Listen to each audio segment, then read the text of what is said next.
All right. Welcome everybody to the 14th transmission of the coup d'etat of boxing, a boxing podcast that is a joint venture between myself, Corruption in Boxing, and my co-host, Official Scorecard Boxing Science. Official, how you doing? Doing great, especially since we pushed the episode back for today, for tonight. So it means I had enough time to replenish and sound better than usual. At least I hope so. Yeah, it's difficult when you're a vampire who just lives, through the night and sleeps during the day, especially when boxing is predominantly from, across the Atlantic, and always very difficult, but everybody knows it. We've been persevering for 20 odd years, so he gets used to it. But when others come into the equation, like wife and children, etc., then the tolerance and the threshold goes out of the window. So apologies for that. But anyway, we're rejuvenated, replenished, revitalized, and a hell of a lot to talk about. Want to thank everybody joining us for the live YouTube feed of the show. B Space, the Shepherd of Psalms, Nordic Warrior, and Philo as well. And we've got Andre Rodriguez as well. So thanks, and hopefully a lot more to come as well.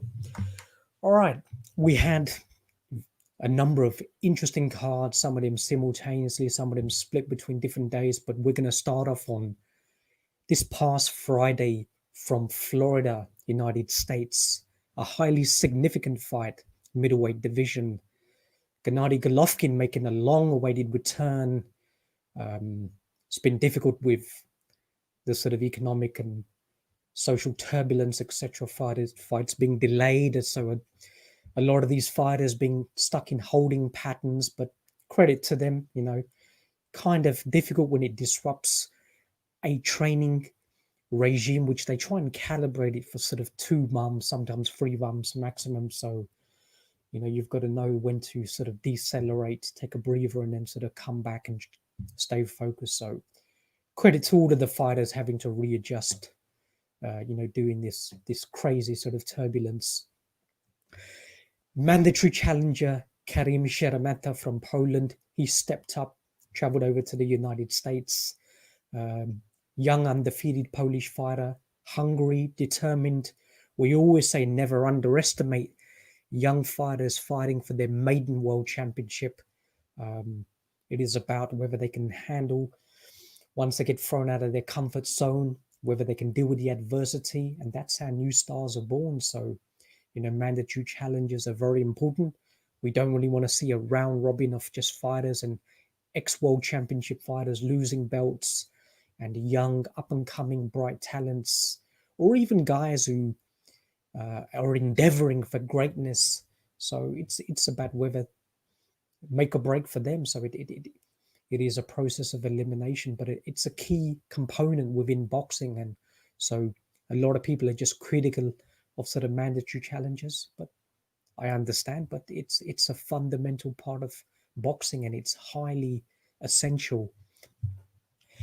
And so Golovkin and Szeremeta stepped up in Golovkin was aiming to be the outright world record holder in terms of championship defenses at 160 pounds. Currently tied equal with Bernard Executioner Hopkins. So a victory would have meant that Golovkin would have accrued 21 defenses and been the outright. So very, very important fight. So Golovkin was clearly motivated, and that was reflected at the weigh-in. We saw Golovkin looking in tremendous shape. The extended break clearly was beneficial to him. I guess he kind of likes these extended breaks as well. Not as punishing after, a tremendous amateur sort of protracted career. And now he's, 38 years old as well. So I think it does absolutely no damage to him personally having extended breaks. It allows his body to sort of recuperate and it gave him time to work on new aspects with his trainer Jonathan Banks as well. So Golovkin came out and he looked tremendous from the first round. It was I felt a brilliant display. We saw Golovkin straight away, both fighters trying to command the center of the ring. Szeremeta was more than happy to sort of engage in trade. But Golovkin found a rhythm for his jab straight away, not only landing jabs. He averages around 9-10 jabs per round. One of the most accurate places of a jab, and you can argue it's not even really a jab, it's actually a power punch of a jab, and landing jabs. And I love the way his body transitions. He sort of arcs around as well, with the way, never off balance, beautiful snap on the jab, and his body just sort of shifts and transitions round. So any counter punch that he does forthcoming, it almost helps Golovkin's body position by sort of arcing to the left and coming round and just continuously landing it. It's very rhythmic jab. Jonathan Banks has, accentuated this whole new concept with Golovkin in trying to find, good rhythm, trying to find some speed, trying to find some combination punching. And we saw jabs. Golovkin landing an uppercut to the body as well. And then Szeremeta coming back with a sweeping left hook, and the way Golovkin slipped the punch, squatting right down, his head was literally at a position of almost being waist height. But from that sort of crouched position, he came back with a counter, beautiful left hook that landed flush, landed around the sort of eye region of the Szeremeta. But you can see Golovkin's killer instinct. Once he landed that vicious left hook, he was following in with another left hook as well. So that is, for Golovkin to be landing those power punches, it's if you're able to land, your jab straight away, then it almost makes landing the power punches. You've got the distance and range, and Szeremeta wasn't trying to like escape move laterally. He was trying to cover up. He was trying to land his own jab, right hands to the body. But Golovkin was also landing punches to the body as well. So good sort of sequence of switching punches. I guess in the way, official, Golovkin in sort of tasting Szeremeta's punches very early realized that the power wasn't really going to be any deterrent for him. He could pretty much even stand there, try and slip some punches. He takes them well on his high guard, but defensively throughout the fight, we saw very good things from Golovkin. The ability to sidestep jabs, and especially Szeremeta's sweeping left hooks, that was instrumental in Golovkin not only countering. We saw with the final knockdown, that was a beautiful sequence. Szeremeta was coming in with his own left hand, but Golovkin's balance was just magnificent, landing one jab, almost like a fencing type of jab, just leaning onto his front foot. It's just impeccable balance. The head very still, looking at the target, whereas Szeremeta a little bit tends to lose balance, especially with that left hook. So the weight transition is all wrong. He's trying to, I guess, load up a little bit extra with the punches, knowing that Golovkin has an iron chin. But the young man, so great determination. He kept getting knocked down to the canvas twice very early, twice very late. But between that, he kept getting up. Undefeated fighter, so he's not tasted defeat, fighting away, and there was a large contingency in Poland watching the fight as well. So there's a lot of professional pride at stake, and he definitely showed his endurance in the fight. But Golovkin was breaking him down with beautiful punches, sometimes changing the speed on his punches as well. trying a little bit with his hand speed, trying a little bit with his upper body and his head movement and his defense as well. So landing, overhand rights were landing beautifully to the side of Szeremeta's head as well. A lot to admire from Golovkin, albeit the criticism that has been forthcoming about the kind of sort of opponents who he's fighting. But now after two Canelo fights and fighting Sergey Derminchenko, all three of them, well, two of them were actually tough fights, and Steve Rolls in between. Didn't see a lot of physical degradation in Golovkin. He didn't have to cut off the ring or use his legs as he does in the past. Szeremeta was pretty much there.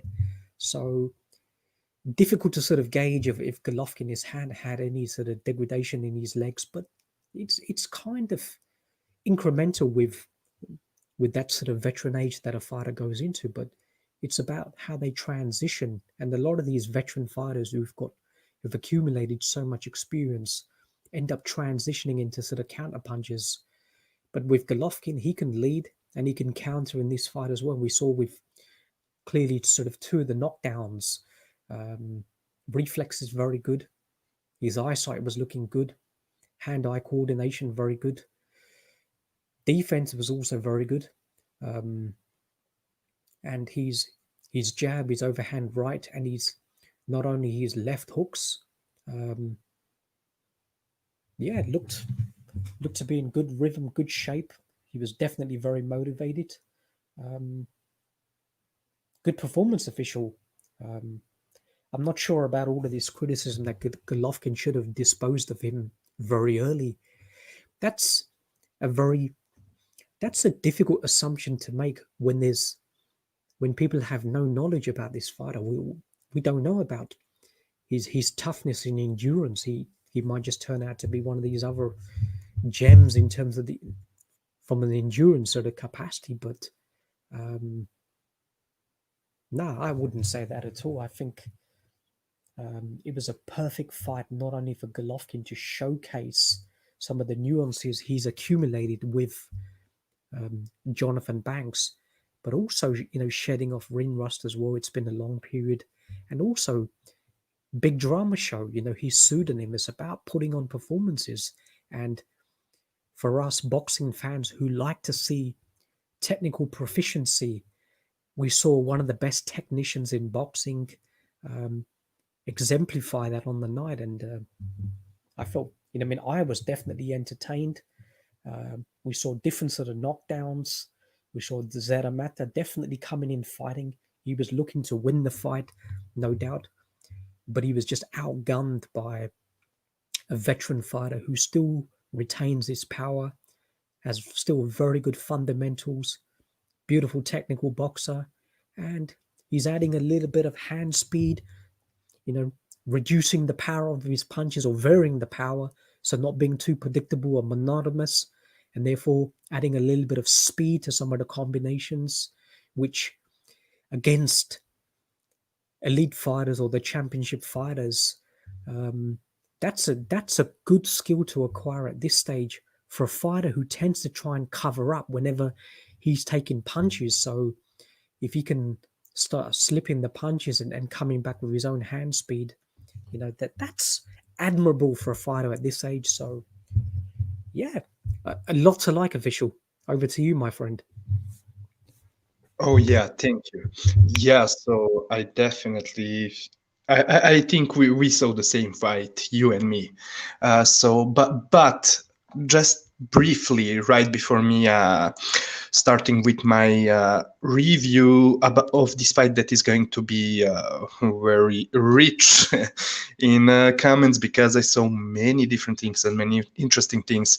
But anyways, what I wanted to say first and foremost, shout out to the whole chat room, the people listening to us currently, as well as those who are going to catch the show after our live. But I wanted to especially say hi to Reverse Lee. So big up to Reverse Lee and the whole BDA family. In fact, I want to urge people to watch Reverse Lee's video that I just discovered yesterday on the Jiro Watanabe. In fact, I heard of Watanabe before, but this was the very first time I was actually watching his films. And Rivers did an amazing breakdown of his fighting style. I really, really enjoyed it. But anyways, yeah, so let's go into this fight in between Szeremeta and Triple G. First thing I noticed, even before the fight at weight-in, is that Triple G was in fantastic shape, the best I've seen him. So yeah, he looked like a tank. Now it may be the case of him finally getting down with the program and finally deciding to use the same thing that Canelo and most of the boxers are doing. We all know what I'm talking about, but so unlike Canelo, he was never a diva who would prevent the others from doing the things that he's doing, etc. But anyways, I don't know, but he was looking in a fantastic shape. Now the things, and like I told you, I saw many interesting things in this fight, but it was visible to see his fluidity, the fluidity in his punches. Now, you know very well, and I showed it in our breakdown video of Golovkin style, that he's not always looking to throw fluid combos, because a big part of his game is to make pauses, to feint with his feet by taking a step without a punch in between his combos, because that way, let's say instead, okay, in fact, I'm not going to get into it because I already explained it in the breakdown, but yeah, my point is, Triple G usually does a lot of those feints and is throwing his combos in weird rhythm with pauses in between his punches. But at the same time, this weekend he was looking more fluid than in a long time. And another thing that surprised me was that he's counter punching, because out of, let's say, he's not really a natural counter puncher, but yeah, uses counter punching whenever it's discernible to him in the fights. But usually when he does so, he uses single counter punch shots. This time he showed me a lot of counter punching in combinations. So that was really something that I rarely saw from Golovkin before. Not like it never happened before in his previous fights, but never to this extent and never this often.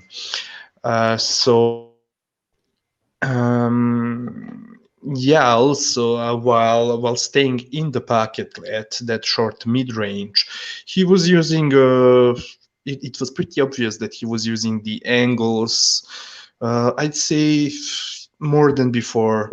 His hand speed was, look, he was never a fighter who was dependent on his hand speed, but this time when choosing to throw his hands in combinations and counterpunch, he was looking, his hand speed was looking better to me than usual and more explosive. Also, his creative combination punching was showcased in this fight as well, and I always enjoy his combination punching, but this time I would say it was also more creative than usual, at least from what we've seen in a long time from him. As well as he was pivoting out on the inside when Szeremeta was on the outside looking to step in behind the jab. He kind of like a matador. he did that a couple of times. Many more slick movements from Golovkin than before, and I do think it's really the case of his work with Jonathan Banks finally coming to fruition. He was really nimble with his upper body, using much more upper body movement. I mean, again, one more time, he was never, first of all, I always hated when people were saying that he's robotic and stiff, because he was using indeed head movement, but a subtle head movement all the time, even in his very last fight. In the other fights, he was always using it. Golovkin always used the head movement, but now he was staying in the pocket, using it much more. It was more pronounced, and he was pivoting on his feet. Maybe his footwork and reaction time got a bit slower. I don't know. I really have to watch the fight all over again. But even if it's the case, it's something natural, and you're never going to look as fast at 38 as much as you would at 25 years old. So it's just a pure logic. But what else? Yeah, like I told you, I saw many things. Fighting in the clinch and on the inside, usually what we are seeing from Golovkin, he would step after the exchanges at mid-range. He would step on the inside, but behind his shoulder. But he would use it mostly as a defensive means to disrupt his opponent's rhythm. After his opponent engages in the mid-range combos, he would step in just to smother him and then step out without working on the inside.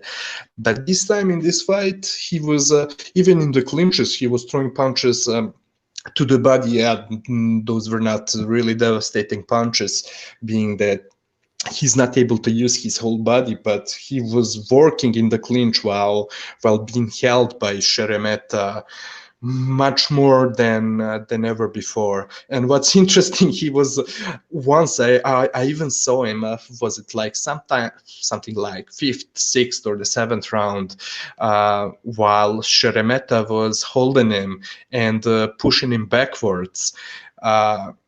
Gennadiy, he played along with Szeremeta, pushing him back, and then he would, while in the clinch, and then he would take a quick step back just to create the room for his uppercut and throw the uppercut in the clinch. So that's really something that was, at least from what I'm able to remember, completely new to me. Yeah, I mentioned his head movement. Sorry. Now about his footwork, he was more flat-footed. He was not looking to bounce on his feet, but rather gauging the distance. And like I said, he was flat-footed and putting the pressure, but not really looking to be overly aggressive. I saw that he was working on many things.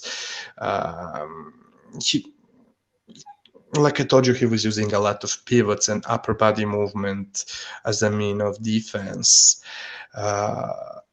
Another thing that I saw from him is pairing the opponent's left hand, usually the jab, with his right glove by extending it and catching Szeremeta's jab in the middle of the traveling distance of his jab. That's another thing that he probably did. He surely did as well in the past, but he was doing more of that in this fight.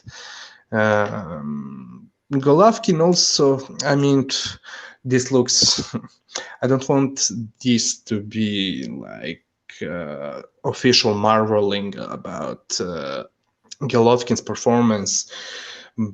Surely he's 38 years old, but he was doing many things some new things, some things that he already used to do, but more than before. So that's why I'm mentioning all of these things. He did a good job of keeping his right glove next to his chin, but okay, he always does that. And on the other hand, he ate some counter left hooks and a few counter right hands while making those pauses in the pocket, while looking to get Szeremeta off balance for the big shots with those pauses in between his combos. And yeah, like I said, countering in combos was very visible, as well as pull counters. So I just couldn't not think about the possible third Canelo fight. Probably he's preparing himself for that third fight that will probably be Yes. made very soon. And Let's- yeah, let's- people go on. You were mentioning about, like I was a little bit about the footwork, to try and sort of ascertain as to what amount of, if any, deterioration he has in his footwork. But it's about calibrating the specific skills for which fighter. And I think if Golovkin was fighting, hypothetically, if it was a Demetrius Andrade, then Jonathan Banks and Gennadiy would be implementing greater foot drills and focusing more on sprints during their training and sort of sessions, so that he can sort of acclimate to that sort of style. Because Andrade is going to be moving laterally negatively. He's going to taste one jab and he's going to be shitting in his diapers and just ring like Terence Crawford against Victor Postel. So you're right. It's hard to make that definitive assumption right now. Golovkin is a prime athlete, so that wouldn't phase me so much. He's very well conditioned, and that's the argument here as well, for sure. How do we measure 21 defenses at one weight category in contrast to fighters who have won multiple belts, or even won belts at multiple weight divisions? Because that seems to be one of the most fundamental arguments or points of contention now. A lot of criticism for Golovkin that he's remained at middleweight. Now, we can address that in various elements. There have been many great fighters, even great middleweights, who have remained at middleweight. The first one that comes to mind is obviously Marvin Hagler. Now, does that diminish Marvin Hagler's attributes and lower his position in the all-time great rankings? Say, in contrast to the fighters who is always compared with, all of the fighters who he fought with, the Thomas Hearns and the Roberto Durans and the Sugar Ray Leonards as well, who all of the aforementioned did fight at different weight categories and won multiple weights, whereas Hagler remained at 160 pounds. With Golovkin, it's always the protagonist and the antagonist, Golovkin and Canelo Alvarez. Alvarez, interesting fighting a day after, so maybe the powers be are aligning their paths. And Golovkin, that's one of the reasons why he probably chose to take an equity stake in DAZN, knowing that Canelo was on DAZN as well. So he wants to ensure that it's a level playing field. And if he's fighting anybody, then he's not fucked over on the cards, etc. That doesn't mean that he's going to have any sort of preferential treatment towards him, given that he has an equity stake in DAZN. I think Golovkin's point is that I've been fucked over, so hence all I'm looking for is a level playing field. If a fight doesn't materialize with Canelo Alvarez again. But back to what we were saying before about Golovkin and Alvarez. Now Alvarez has moved around, and I think part of that is to do with, and I have to stipulate, the kind of performance enhancing drugs that he's been taking. Now, if a fighter has been specifically taking anabolic steroids, you can technically lose a tremendous amount of weight. The body can burn all of the glycogen generated by the liver, stored in the liver. It can go through all of the carbohydrates. It can go through all of the fat. So essentially, the body then will burn muscle for energy. So that catabolic process is perfectly feasible. Although the body won't burn muscle, it'll only do that as a last resort, or if you've got some sort of problem with insulin and your cells are not absorbing insulin, so you've got insulin resistance, in which case the body then will burn muscle. So fighters can fluctuate between weights quite easily. They can put on weights and they can decrease weight substantially. But with Canelo, and I think specifically it's been human growth hormones, and if you read the reviews and the breakdowns of endocrinologists, they always talk about how protracted use of HGH will result in expansions in your bone density and your bone mass, and that process is irrevocable unless you've got something like osteoporosis. So what you find is that you have an incompatibility between muscle and lean muscle and bone density. So it's more difficult for fighters to actually lose weight. They have to stay at a specific weight, because if you've got an imbalance of your muscle span and the endoskeleton which houses those muscles, then you're going to get seizures and you're possibly going to die of a heart attack. Your body can't regulate the amount of oxygen and red blood cells which is necessary for that sort of expanding frame. So when Canelo talks about now he can only fight specifically at 168 pounds, having jumped up from welterweight, that kind of tailors into the sort of theory and all of the medical journals that I've been sort of scrutinizing and trying to find out what's been happening. So if that fight happens, although Golovkin is remaining at 60 pounds, he's going to have to concede, because Canelo, I don't think it's physically possible for him to come down to 160 pounds for those aforementioned reasons. So the fight will probably happen at 168 pounds.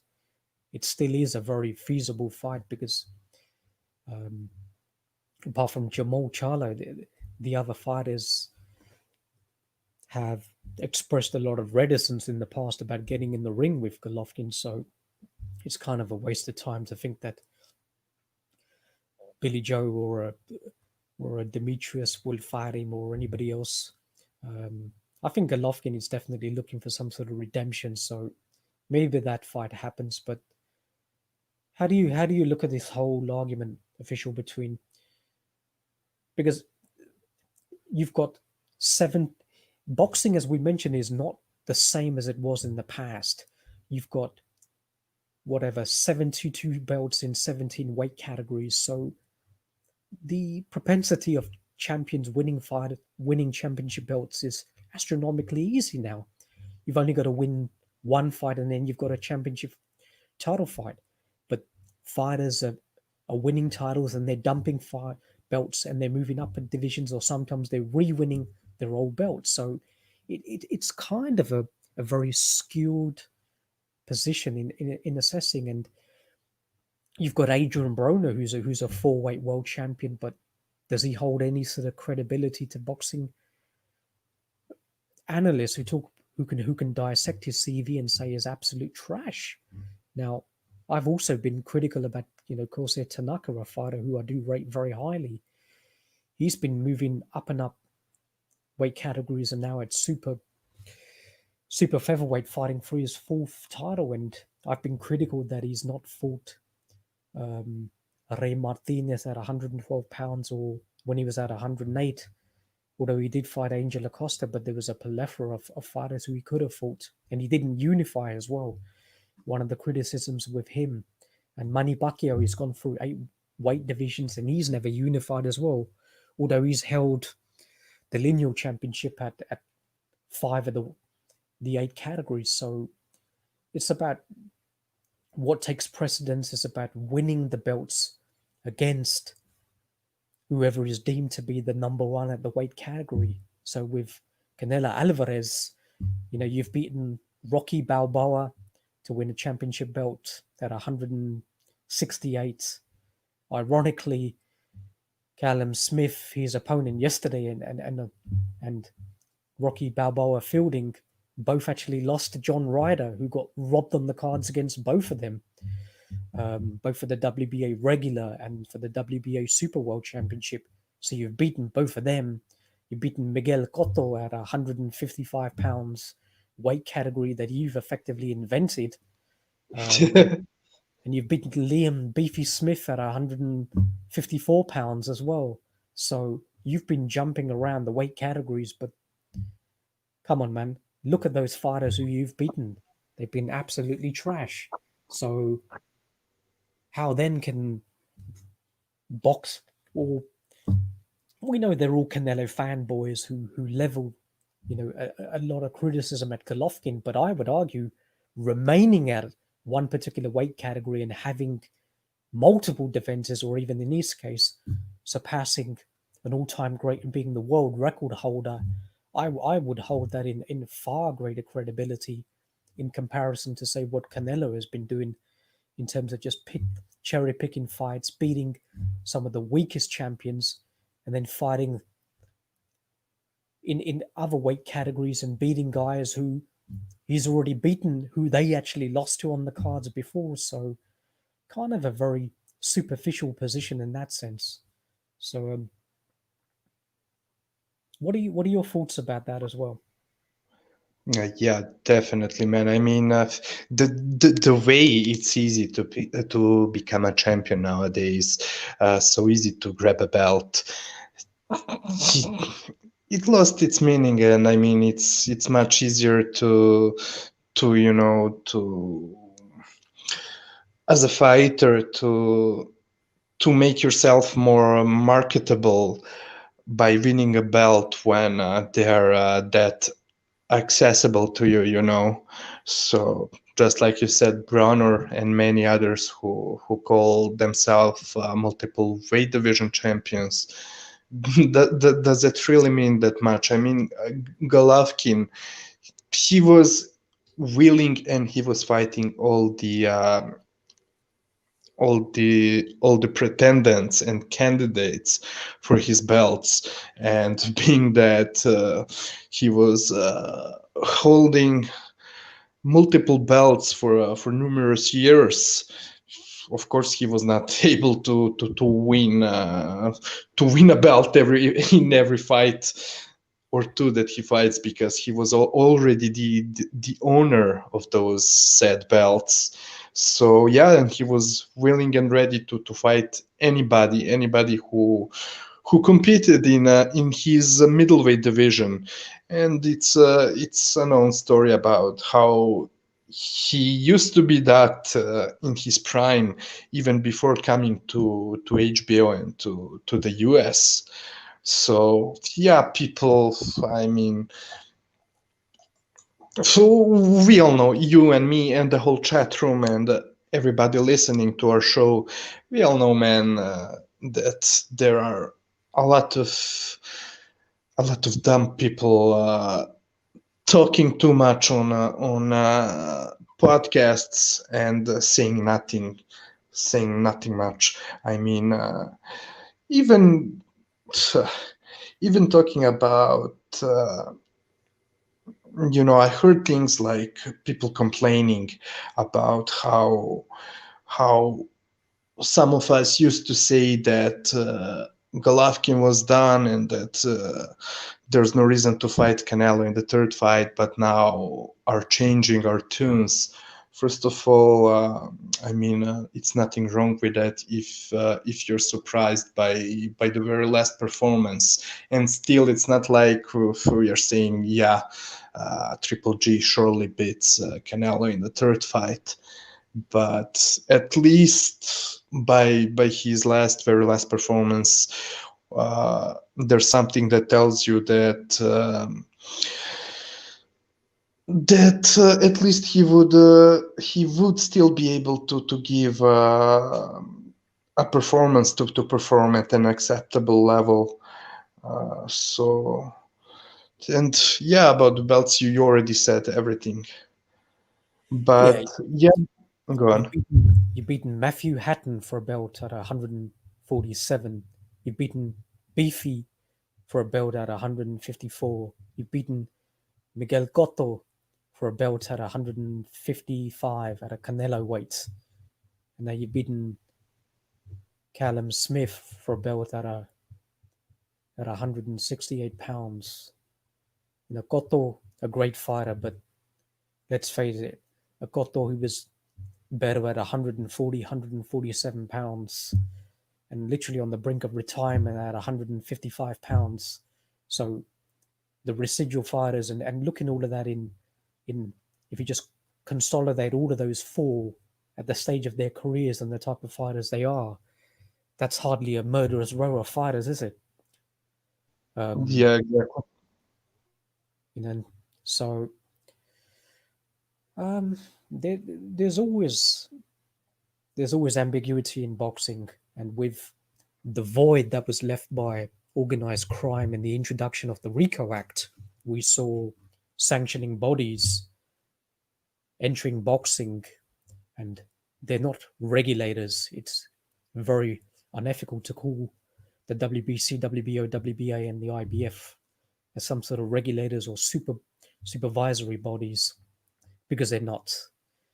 They are money-making entities, and we've seen it over the years with introduction of multiple titles, trying to corner markets. What corporates tend to do, or even central governments do, that they corner markets, and that's what the sanctioning bodies have done. And we've seen boxing titles being contaminated.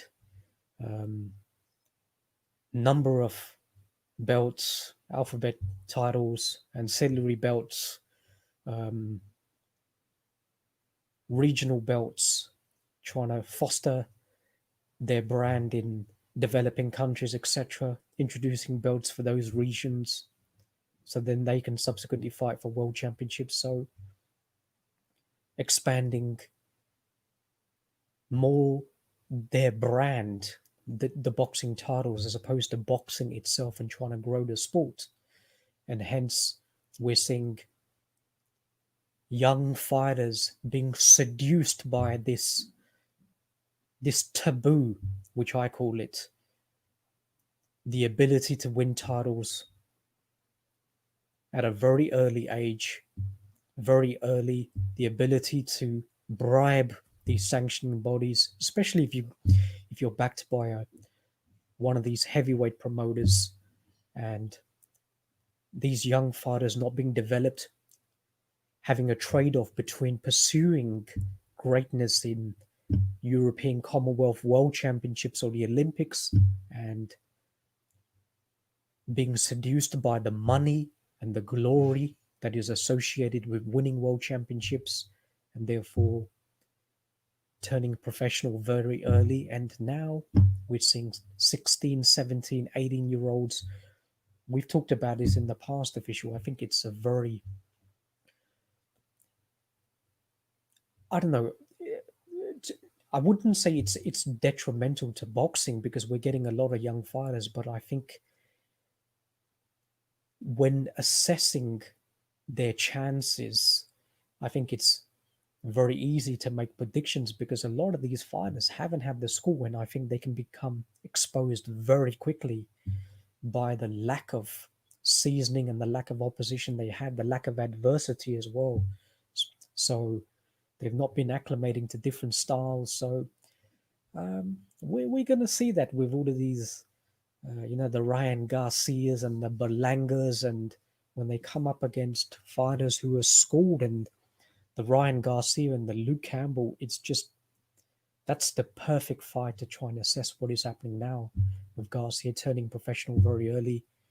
He's admitted that he did it for the money. Campbell went through the amateur routes. So that's a great sort of crossroads fight in trying to assess what's going on in boxing. But yeah, we'll see what happens with Golovkin going forward.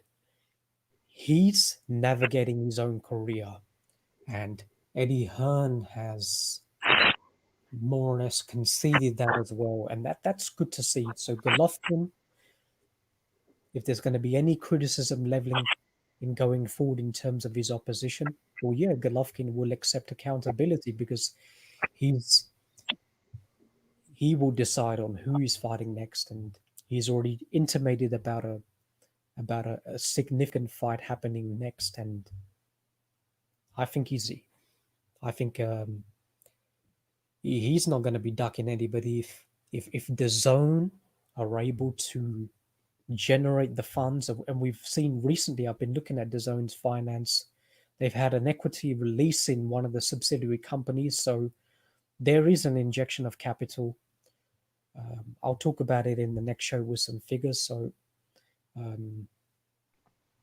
with one of the chemical companies that Bavlotnik handles in Europe, so there is funds. So the zone is in a position in which they can potentially make counter offers to perhaps a Jamal Charlo to come over from the PBC, but it's going to be difficult. Al Heyman is obviously trying to make those guys into pay-per-view stars, so we're going to have the usual sort of financial posturing, and we'll see. But the Demetrius Andre, that fight can be made very easily. You know, he's a 160-pound title holder, so we'll see what happens in terms of the opposition. Official, any word on who you'd like to see Golovkin going in next? Oh man, I haven't thought about it. I was still thinking about this fight itself, but It sure, has to be Canelo. I agree. Very good. It has to be Canelo, given that they're both fighting on the same dates. You know, I mean, all roads definitely lead to that. It's got to be that. Surely, exactly. Yeah, and by the way, with his performance this weekend, yeah, I'm willing to see it, despite at the same time knowing that, man, if he doesn't get him out of there, it's not going to look good for him. I mean, he's physically past his prime, but I would think I would say that he still has enough to give Canelo a good fight. But before changing the topic, if you was about to do it, do you mind if I say one or two more things about Golovkin? Go ahead, my friend. Okay, so yeah, I was thinking about the Derevyanchenko fight as well while watching this fight. And so the Derevyanchenko fight may be the result of a terrible matchup for Golovkin against a much quicker and extremely mobile opponent. It also may be a mixture of that and Triple G being even older to deal with such an opponent in comparison to how he would have dealt with him, with Derevyanchenko in his prime. Plus, he's still getting used to working. He was still getting used to working with the new coach at the time of that fight, and starting to work with him on some new things, as it's showing up right now. And despite facing a much less treating fighter in Szeremeta, he looked to me much better prepared, much sharper, and also like he knew exactly how he wanted to approach him and what he was gonna work on. In fact, it looked to me like all of this work with Jonathan Banks, maybe like I told you, showing up just right now in the Rolls fight and perhaps maybe even in the Derevyanchenko fight. I was thinking that Triple G made maybe a bad move leaving Sanchez because it happened too late in his career in order to switch his style, despite him using many of these skills he's been working on with Banks since the amateurs, but it's been a long time since he was working with Sanchez. being accustomed to that one particular style.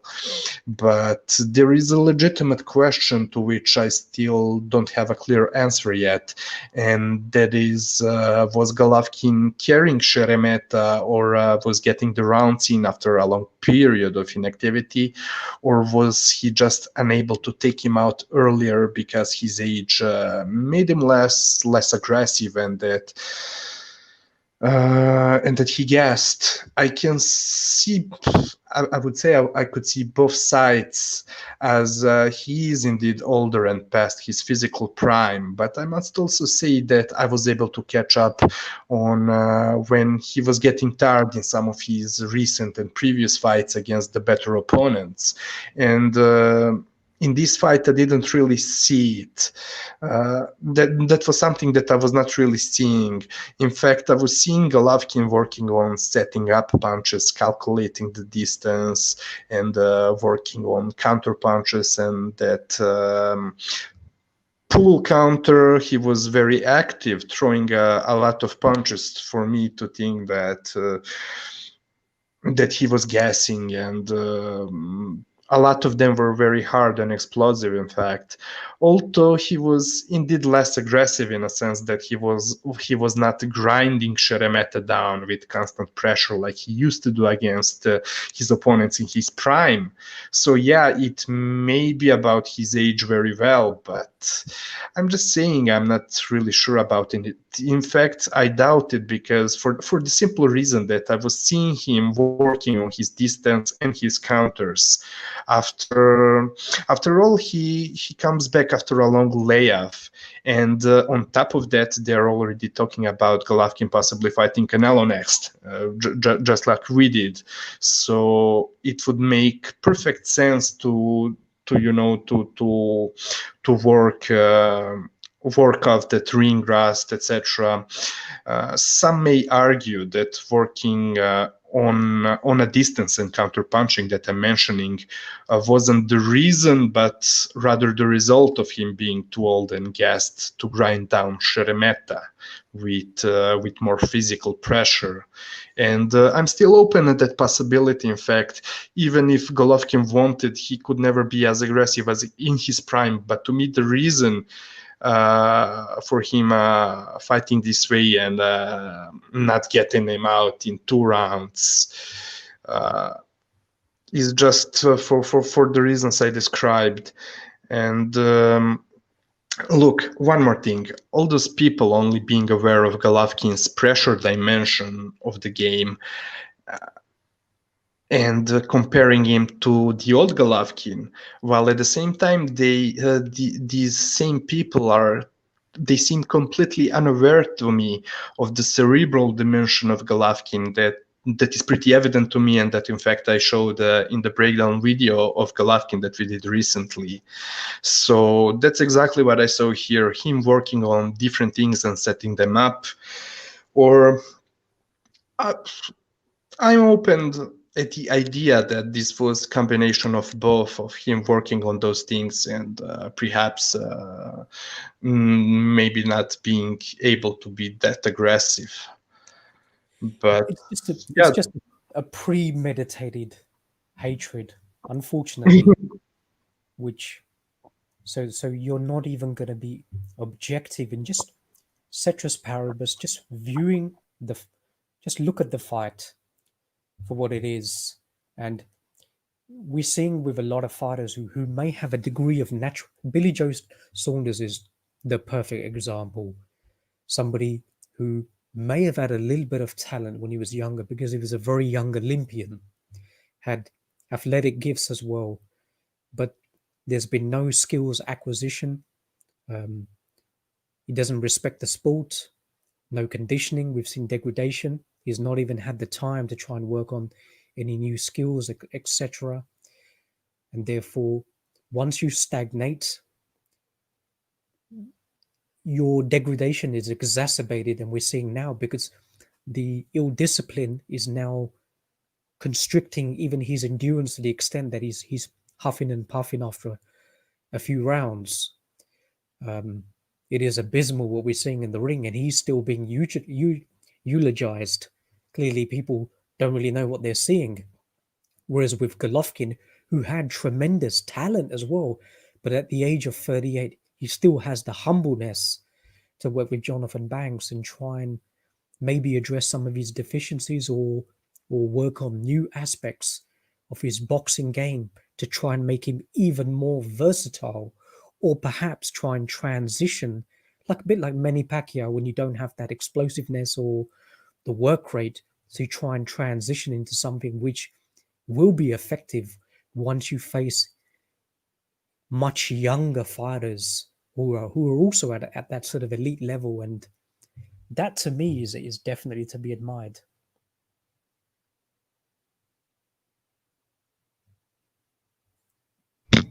Yeah. But by the way, I think I'm done with this Golovkin talk. So if you want to proceed, but Sure. also talk about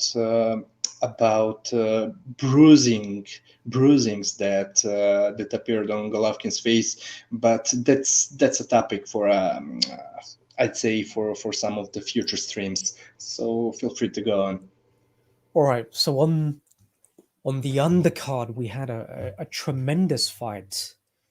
A young fighter who is under Golovkin's Triple G promotions, Ali Akhmedov, a super middleweight, was in the ring for an IBO championship against Carlos Gongora from Ecuador, who is a perennial, in that every sense, a perennial 12-round fighter.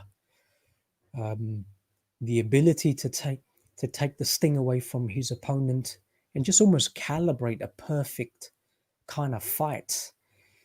Clearly had the conditioning going down the stretch. So I guess all those hours working on Precise's farm back in Ecuador really give him that tremendous conditioning to come down the stretch, take the sting out of his opponent's punches and just inflict brutal sort of punishment coming down. A real sort of fan-friendly fight. We saw Akhmedov, we know he's going to be super aggressive at the start, landing combinations, maybe loading up a little bit too much with his punches. But what a diamond in the rough Gongora turned out to be. You could just see his body language and never in any sort of distress, wanting to slow down the pace, absorb the punches, try and deplete Akhmedov as well. A very good tactic. And come down, and you could see the balance of the fight changing after the sort of mid-range. Gongora was landing much heavier shots, and you could see, conversely, Akhmedov slowing down, starting to get back into survival mode. His combination punching was only getting into bursts, but he was still landing beautiful left hand combinations.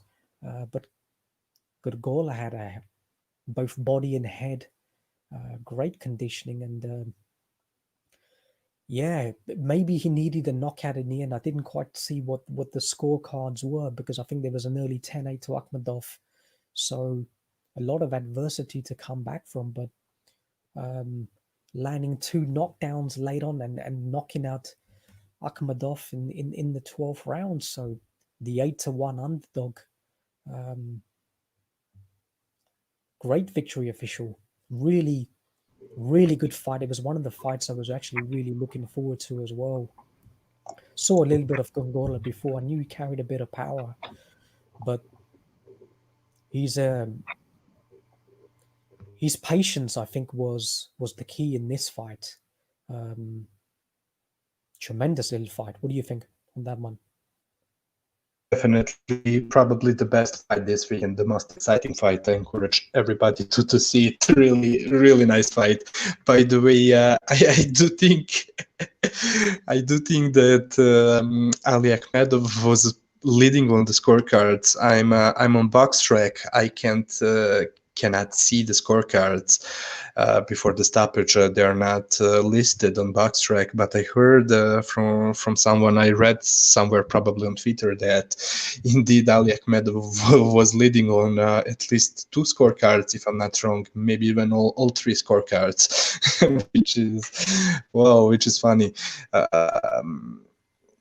Man, good fight, great fight from Gongora. In fact, the way he was smiling at Akhmedov throughout the whole fight, even after eating his bumps, it looked to me as if his main mission that night in the ring was not to fight Akhmedov and win the fight, but to just troll him. Man, yeah, first rounds they were too dangerous for him. He ate some bombs, and he was clinging on Ali. Luckily for him, he was able to survive it, and but by the time very early in the fight, around the 4th round, he already started figuring out Akhmedov, who was doing all the same thing. Look, he can be very, very explosive, especially with his 1-2s, but he was always throwing them the same way, at the same speed. Yeah, it was explosive, and he punches really hard, Ali, but it was all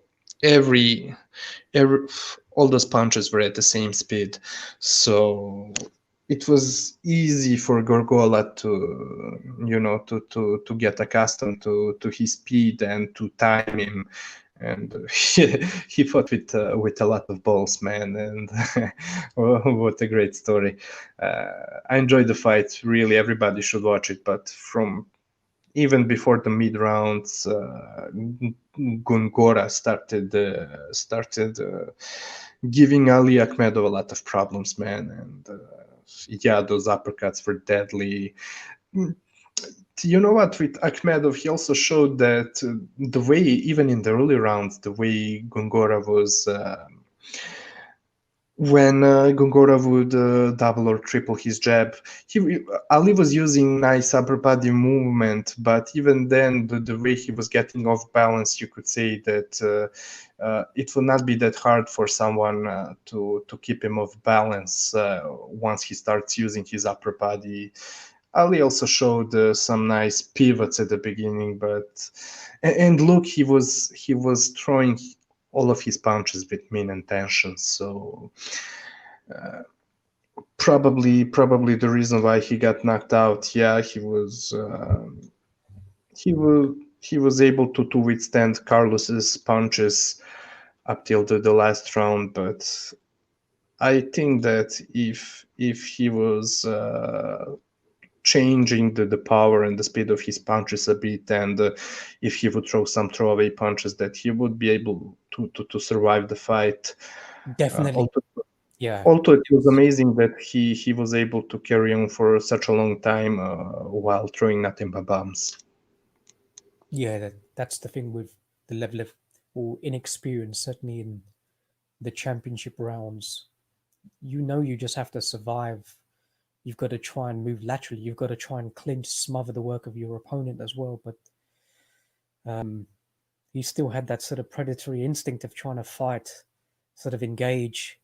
But there was no power on his punches at that stage. The hooks and the uppercuts had just depleted pretty much everything out of his punches. So yeah, he was a sitting duck. And credit to Gongora, he executed. That's how you win championship fights. IBO champion, interesting character as well. Precise is going to have to give him a pay rise, or you're going to lose him. He's going to turn professional full time. He's not going to go back on the farm. So definitely, yeah. So we'll see what happens going forward with him. All right. Don't think there was any more significant fights on that card. We'll go over to Saturday. Texas. 168 pounds, Callum Smith defending his WBA Super World Championship in his Ring magazine. up against Canelo Alvarez, who was the WBA regular. I got a little bit confused when they kept talking about a unification. I was thinking, what the fuck? Hard to keep up with all of these championship titles, but it was clearly a consolidation, if I'm not mistaken, of the WBA. So it's not a unification. I don't know what the fuck they're talking about.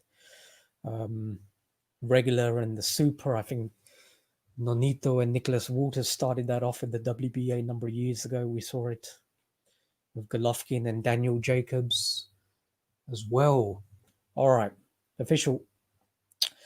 A lot of polarizing sort of thoughts on Canelo's performances, etc. Callum Smith, did he try and win the fight and all of that shit? But I think the key was, let's go back a bit. Now, the weigh-in, I think, was essential, and I'd been out pretty much for all of the week, and I asked the official to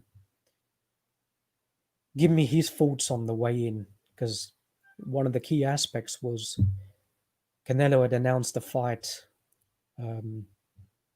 took a pretty much a leaf out of the way Floyd Mayweather did it. And I guess when you're an independent entity and you think that you're bigger than boxing, that's the kind of privilege that you have. So Alvarez announced the fight with just a few weeks to go. A lot of concerns about Callum Smith, whether he was coming in weight drained, 6'3" fighter, trying to make 168 pounds, which from a biological sense is pretty bizarre anyway.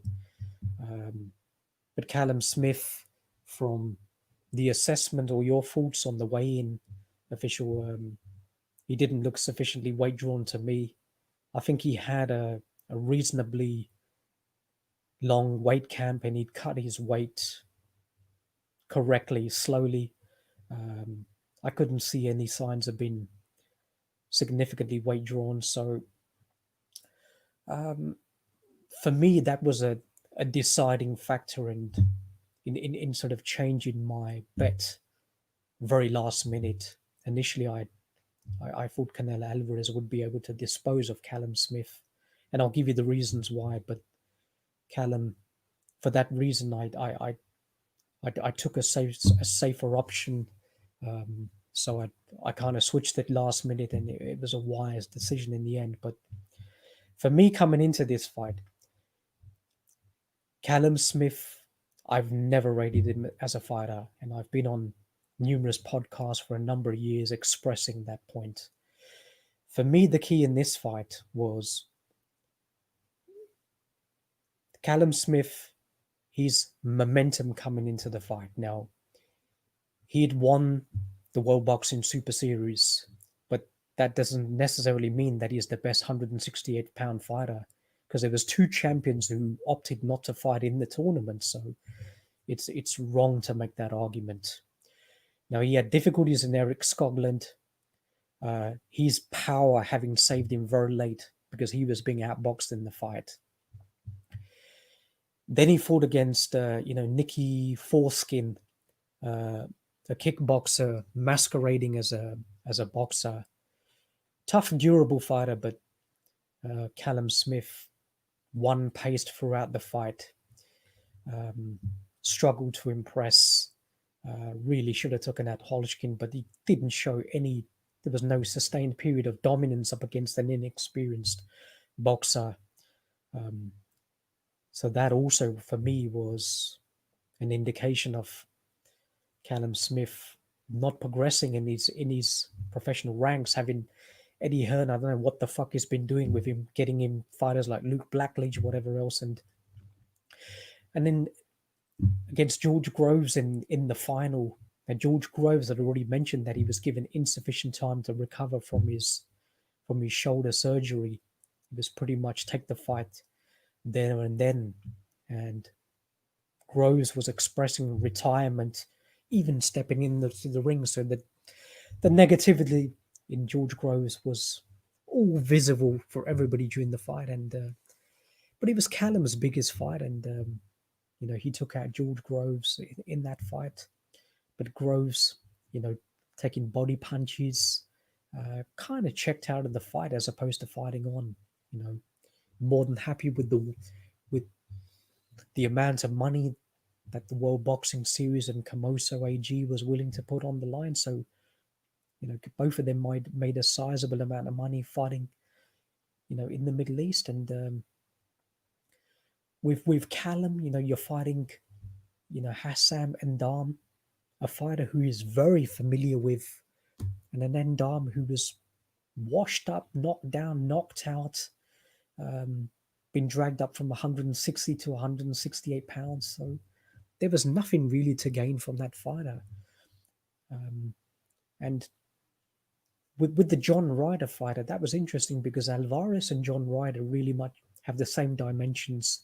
And from that John Ryder fight, I'd gauge that Callum Smith clearly couldn't fight against smaller fighters. He had one of the worst jabs, a very lax, passive jab. And with John Ryder, a fighter around sort of 5'9", what John Ryder was doing was he was actually squatting even lower. So Callum Smith, from a 6'3" base, a lot of his jabs was grazing the top of Ryder's head, or just firing on top of his head. His ability to actually land the jab from round one, all Callum was doing was trying to open up his stance and trying to make himself a little bit smaller to try and, time the jab, but he was having difficulties. And there's no power on his jab, so Ryder was able to just literally charge forward. And we saw Callum Smith not landing any check hook, left hooks, or what he was doing against George Groves. His defensive methodology was just kind of up towards a high guard and retreating back, but he never had the foot speed to do so. So John Ryder, with a lower stand of gravity, was able to, just accelerate, trap Callum Smith up against the ropes. And Callum Smith, at that, what I gauged at that sort of short range inside the pocket, wasn't able to counter John Ryder at all. Smith's tactic was just try and cover up, but he would fight. So John Ryder would wheel away combinations, and then Callum Smith would just try and fight back and throw punches. But clearly at that range, he's going to have the disadvantage with somebody who has the much shorter sort of compact punches. And Ryder would actually get lead foot advantage, so Smith would have trouble once again landing, his left hand to the body. So that fight was very telling for me, and it kind of exposed a lot of the deficiencies that I'd kind of ascertained early on in Callum's in Callum's career as well. So against Alvarez, Callum Smith in the first round was trying to throw his jab and throw to the body as well, but up against a fighter who is renowned for having good upper body movement, having reasonably good, good defense, good head movement, tight guard. But when you factor in those with a very good chin, a lax jab like that ain't gonna work. So if your strategy is then not to try and control distance and range because you can't even land the jab, then you're going to have problems straight away.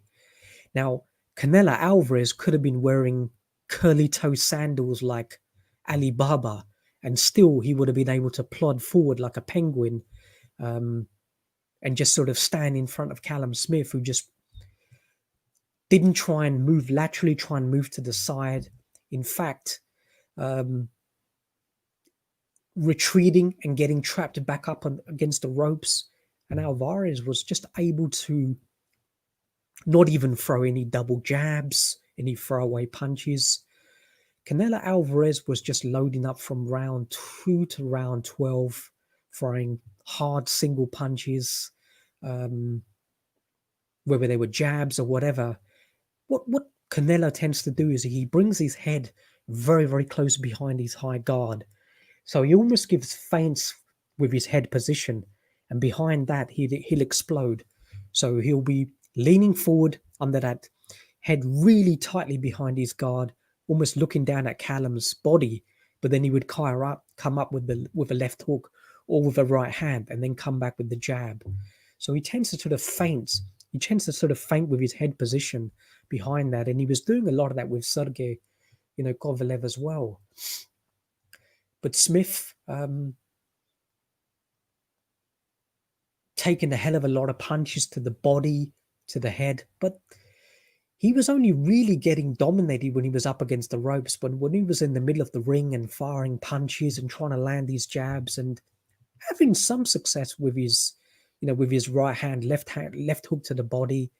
So he was getting through, but didn't really have the power. And if you're not knocking out guys or troubling guys like John Ryder, then it's going to be very different against the Alvarez. So tactically, you're making a mistake because you've really then got to try and maintain distance and range. If you've got a significant height advantage and you've got an 8-inch reach advantage, you've got to try and maintain distance and range up against a flat-footed fighter in Alvarez, who has never really been blessed with prodigious footwork.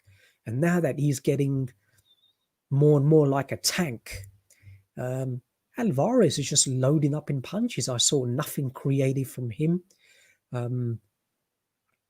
Apart from those sort of head feint positions and landing punches, but there was no sustained combination punching, single punches, loading up. And this notion that Alvarez wasn't even trying to knock out Callum Smith is just, for me, is ridiculous. He was desperately trying to knock out Callum Smith, but he couldn't. Callum is the naturally much bigger fighter.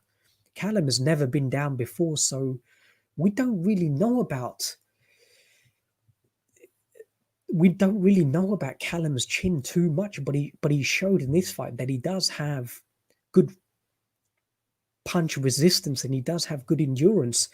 Now, if he'd been significantly weight drawn, then I think that would have been a telling factor. And I think some of those body punches and head punches, and I think Callum Smith would have been knocked down. So that's why I was very focused on the weigh-in, just to try and ascertain if Canelo did what he did in trying to get any advantages against these weight-drawn fighters, like he did with, Sergey Kovalev. Didn't give him a sufficient recuperation in a tough fight with Yard. So clearly we saw with dehydration clauses as well. Kovalev having a 10 pound threshold in the fight.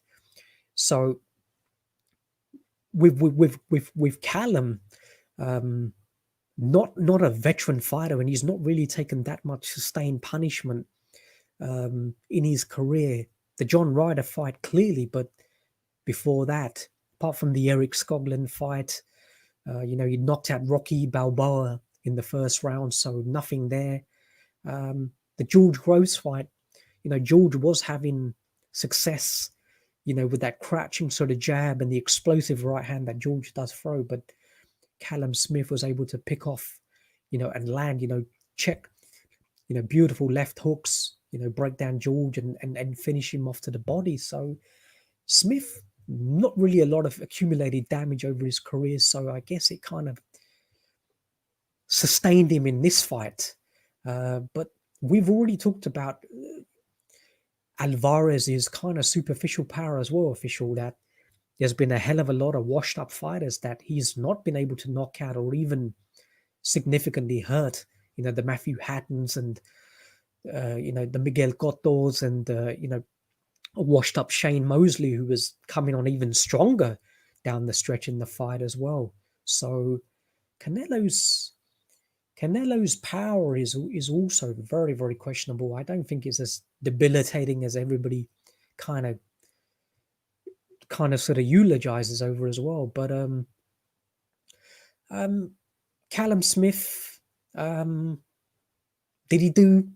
was he trying to win the fight? It's questionable. Absolutely. A fighter who's used to fighting in the United Kingdom, so I don't think he was comfortable with the fact that as the champion, he's been dragged out to the United States and fighting in Texas. But that's not to say he hasn't fought championship fights abroad. He has fought in the States and he's fought in Saudi Arabia as well. So he has he has that experience in fighting on foreign soil as well. But a very reprehensible sort of fight. I was kind of disillusioned with just trying to look at skills and looking at Alvarez, but I saw an Alvarez who didn't impress me in any way, shape, or form. Just loading up punches, landing single punches, sometimes landing combinations. But Callum Smith did everything in his capacity to try and facilitate a very easy night for Alvarez, not even moving laterally, just standing there, languishing on the ropes, getting his head back on the center line, sometimes pivoting in the wrong direction, and just making it easy for Alvarez to land that lead straight right hand. He was kind of like, what the fuck are you doing, Callum? He was in survival mode, and his work rate, his punch output, which was pretty non-existent anyway, had pretty much all tailed off during the second half of the fight, and he was just in survival mode. He wanted to survive the 12 rounds, kind of a victory for him, but that's an embarrassment for me. I don't give him any sort of credit for surviving the 12 rounds. We saw a little bit of bruising on his arm as well. I think that was some sort of blood swelling within the tissues, which is a clotting. Clearly, I think Steve Cunningham has been stacking Canelo's raps on behalf of Eddie Reynoso. Yeah, for sure. For me, just a reprehensible fight, and yeah, not really much more to say on that one. Yeah, congrats to Callum Smith for winning the survival belt, I guess. Yeah, Chad for Gallery, shout out to him. He's a new viewer, and he says ever since Canelo signed that new lucrative contract, his fights have all been like a stage dance. Of course, I mean, look, and it goes into the way he fights. Especially, I saw that with him fighting the bigger fighters, dimensionally bigger fighters. I mean, he's forced to kind of to use the minimalistic approach with them, because he, in order to fight them and with his limited gas tank, he has to put on a high guard. And if I'm sure you were able to see it for yourself, but when he fights them, 95% of times he uses his high guard to block punches, and most of the times he block punches, he plants his feet and blocks punches, doesn't really use a lot of his great upper body movement, which is his upper body movement is really great, but in order to expand as less energy as possible, he just tucks his chin and covers himself very well, and uses as little upper body movement as possible. So in that sense, it's a smart strategy for him. And yeah, he definitely swings, as you could see, against Callum, against Kovalev, and the others. He's not. Look, comparing this fight to Smith versus Ryder, I knew that he's not gonna fight like John Ryder for him, meaning that he was not going to look to get on the inside, no, because of his limited gas tank. He needs to stay on the outside and swing big hooks, big single counter hooks. And the reason for it is, at the same time, he wants to limit his energy expenses, but also at the same time, being that they're bigger, he must counter with single huge swings of left hooks, because he does have to make them aware of his power, and to be as brutal as possible, but yeah, it was not interesting at all. And I mean, just like you said, it was not creative at all. Even people on IBT on Twitter, uh, a nice guy, but he's too much of Canelo's fan to see the reality, because he disagreed with me when I said when I basically repeated your words that you told me before the fight, that Canelo is so uncreative. Well, for the reasons that I just mentioned, but he told me that in fact he dissected Smith with his offense. I mean, I I can do anything else but laugh at those statements, because Smith, first of all, was tailor made for him, because he's slow, his footwork is slow. He goes, he just goes slowly backwards to the ropes until he hits the ropes. He was slow. He was telegraphing every of his single shot, and he had no pop on his punches. So that's also why Canelo he does have to use the rehydration clauses against the bigger fighters. Because they want him, he want them to have as less energy as possible in the ring, so he doesn't have to care. Because first of all, his work rate is not great, and like I said, he's throwing those single wild swings of hooks. So because of that, he cannot allow them to be as active as possible against him. And the way Smith was telegraphing his punches, Canelo knew what punches he's throwing next. No footwork, slow feet, no snap. 3 weeks camp, because it was on a 4-week notice. But we all know very well that the week of the fight, you're just maintaining your weight and your shape. No real work. There is no camp. And yeah, like I said, credit to Canelo in a sense that he mastered how to be effective with his boring and conservative style against those big fighters by becoming able to keep his energy burning levels to a minimum. But yeah, going back to Canelo's lack of creativeness, I mean, look, one very good example. For the first 6 rounds, whenever he had Smith on the ropes, he was doing nothing but using that jab to the body, or tapping him with a left hook to the body, soft left hook, to set up the overhand right. And yeah, sometimes he would loop that overhand right to try and go around Callum's guard, but he was doing the same thing for the first 6 round. Now from the 7th round on, yeah, he switched, instead of throwing the overhand right to the right uppercut.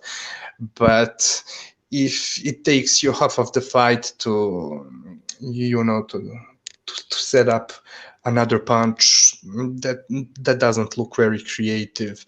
And okay, after that he was also, once I saw him feinting the overhand and ending the combo with the lead uppercut, left uppercut, but he was doing all the same thing. And yeah, in his defense, Callum Smith was very defensive. He was not opening up too much, but again, that's what happens against the level of opposition, overhyped opposition that Canelo is fighting.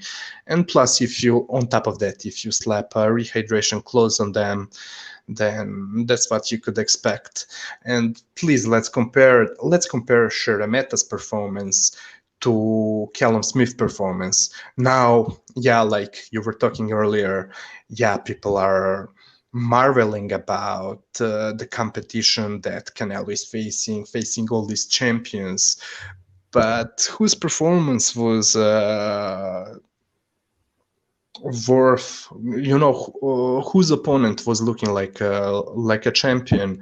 Szeremeta, he's a good basic boxer with no power, but he wasn't spending the whole fight on the ropes covering from Golovkin. He was working all the time and even landing some punches, while Smith, once he felt and gets scared of Canelo's swings, he was in a survival mode for a pretty much big portion of the fight.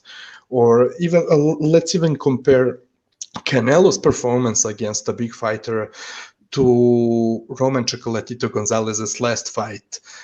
I mean, Israel Gonzalez, if it was some other weight division other than 115 or 108, would be one of the top 10 fighters probably, but being that 115 is so deep, he wasn't even looked as a very top fighter in the division. And unlike Smith, he was throwing a lot of super hard punches. He's very hard. Sorry? He's a damn good fighter, very underrated. Yeah, and plus, he was spending a lot of time on the ropes, but he was trying to counter Chocolatito and to counter him with deadly power. And just look how much bigger he was than Roman Gonzalez. But he was not. He was doing his best. He was not in a survival mode, although he was repeatedly getting hurt by Chocolatito. On the contrary, he was giving away the estate against Canelo, kind of like what Hassan and Dam used to do, only that Hassan and Dam would run away. Once he slips your punches, he would run away to right into the ropes on the other side of the ring. While Callum Smith was willingly plodding backwards toward the ropes. So yeah, the thing I'm trying to point out is look at Triple G's footwork in the Canelo rematch. That's exactly how you fight against Canelo on back foot, because Triple G's back never touched the ropes a single time, so there was no ring generalship, no effective aggression from Canelo, because he was never able to trap him on the ropes a single damn time. So that's how you fight against Canelo, and not willingly go away, go back to the ropes. So what else I want to go on? That was Canelo's problem in the first fight. He foolishly elected to try and showcase his defensive skills by languishing on the ropes, sort of inviting G in, sort of posturing to him. The same thing he was doing against Julio Cesar Chavez, that fucking disgrace, laying on the ropes. But we know a lot of that was down to his conditioning as well. But Golovkin was able to just land right hands when Canelo's up against the ropes. He's trying to move his upper body, his head, etc. He just clearly didn't have the conditioning for the entire 12 rounds, so he chose to fight in bursts in that fight. It was a bizarre strategy, but he got dominated in that fight. It was unequivocal. That's like a 9 rounds to 3 fight. In the second fight, we know he tried to command the center of the ring and try and push Golovkin back and not resort to try and sort of replicate what he was doing in the first fight. So strategically, it was a much better strategy, because Golovkin is always the archetypal stalker, predator with his punch power as well. So you have that intimidation factor, what he's able to exert on, coupled with his ability, which is, we know, we've talked about it, is in its abundance as well. So if Alvarez chooses to implement what he did in this fight against what we saw in Golovkin yesterday, I think Golovkin would be super competitive in a third fight. What I'm saying is Alvarez cannot replicate what he did yesterday against Golovkin, because that ain't going to work, even against a 38 or even a 39-year-old fighter who clearly still has a great deal. And I don't think moving up 8 pounds is going to be that much significant as well. I think Golovkin, at this sort of age, it's not going to be an essential factor. I think Golovkin hard to tell, he's been up at 160 all his life, but I don't think it's going to be a deciding factor between the two, but we'll see what happens, but Alvarez in this fight, no combination punches, something which is renowned for, no counter punching. I only see a counter punch in the 9th round where he slipped a Callum jab, shifted to the right and fired a right hand, a lead power right hand. He didn't even have to counter punch for the first 8 rounds. So that kind of reinforces the sort of fight Callum Smith brought for Alvarez. No double jabs, nothing. And that is Joe Gallagher as well in the strategy that they've kind of implemented. Ill-conceived, poorly calibrated. Talking about this fight anymore. Pretty much an abomination. But sorry, corruption. But one last thing, yeah. So 2 things, in fact. First one, take all the Smith Bros all together and dump them on a stranded island, and then take even Canelo with them, for that matter, because as he just loves to fight them so much, so that way he can fight them all until the end of his life. But what I wanted to ask you, there's a lot of talk about Canelo arguably possibly not being able to rob his future opponents if needed, because of his departure from Golden Boy. Now, me personally, I'm not so sure about it, because I don't believe it would be much harder for Canelo to rob his opponents, his future opponents, if needed, even if they deserve the victory. Now, once that he parted ways with Oscar De La Hoya and Golden Boy, as despite not fighting under the Golden Boy banner anymore, you have to ask yourself, aren't all these series in which he fights, boxing commissions and the governing bodies aren't they going to lose still going to lose the income Canelo brings to them in case they award any of his opponents with a victory? So my point is, maybe I don't know, I'm not very aware of the boxing politics, not as much as you are.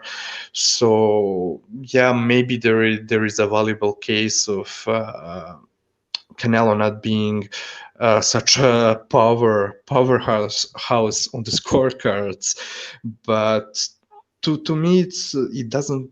His departure for Golden Boy, it doesn't change much, because he's still, as long as he's big of the name that he is. I don't think it's in anybody's favor to award his opponents a victory if needed, if they deserve it. So what are your thoughts on it? See, with the zone, let's take the argument now. Now, his contract was whatever it was, 33 million or whatever it was per fight. So a non-sort of incentivized, almost like we see the contracts that they kind of receive it in the National Football League or baseball, a huge amount divided over a number of years, but in this case, a number of fights. Now, how are DAZN really going to recoup on that? They're only going to recoup by subscriptions and advertisement during the times when Canelo is fighting. But from my understanding and looking at the finances, Canelo's signing and his fights on DAZN with Daniel Jacobs, Rocky Fielding and Sergey Kovalev, it didn't reciprocate in a substantial increase in subscriptions. They did get greater advertising revenue, but subscriptions didn't recoup. So DAZN were actually taking huge losses with Alvarez with that specific contract. But the contract was with Oscar de la Hoya, not with DAZN directly. So it was Oscar who chose to extricate Canelo from that contract, and I'm still very, very curious about that, because that's without even sort of litigation going forward. So I think the way DAZN are looking at it is I don't think they're too disappointed that Canelo is not fighting on DAZN for another 6 or 7 fights. It'll be interesting to look at these particular numbers because Callum Smith was the matchroom fighter. So Alvarez's power, if you look at it, you got to look at the betting markets and the volume of bets and the number of markets that actually bet on these fights. And Canelo still has a huge presence in the markets, and the volume of bets do reflect him. And hence that is one of the reasons why he's one of the biggest commodities. But in terms of just Mexico, Mexican fans don't give a fuck about Canelo Alvarez. If you actually speak to a lot of Mexicans, they're more interested in Lionel Messi and Ronaldo in the English Premier League. Football is actually much bigger out there, and that is their first love. So boxing in Mexico, in terms of is Canelo one of these iconic symbols, like say Manny Pacquiao in the Philippines, and we know the amount of support he gravitates from there. And say a Murata traditionally in Japan with the television audiences that they were able to accrue, going up to 26, 27 million for some of their fights, which is crazy. So, but with the PBC and that's one of the reasons why the Charlos didn't accept DAZN's offer of whatever it was, $8 million to fight on. To move networks and fight on the DAZN platform, because they knew that they would actually get fucked on the cards.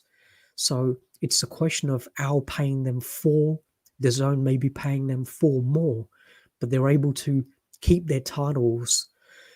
They've got 4 and they can fight on another pay-per-view for another 4. So it was a long-term strategic decision from the Charlos to think, yeah, we'll stay in-house. We're going to get the favorable decisions. We can fight. We can have a stacked network, a stacked pay-per-view with, my brother also fighting, etc. So that's the kind of decision to stay. And that's what we're getting now.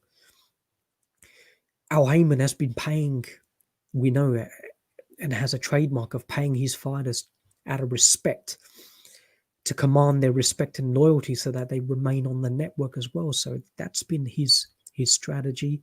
It kind of failed with the original PBC model, but now you're utilizing funds from Fox Sports. So I don't know, official. In terms of going forward, I think a lot of those fighters are actually more than happy. They want reassurance, more of a level playing field.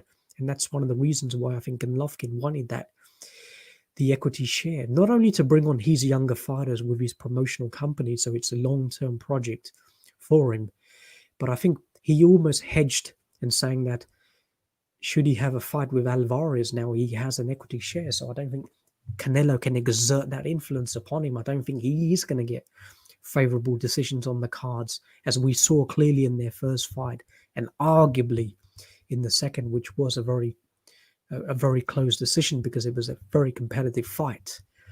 Kind of polarizing what you think, how that fight went, but a 1-1-5 either way or a draw was I think it was so you can't argue too much about the decision in the second fight.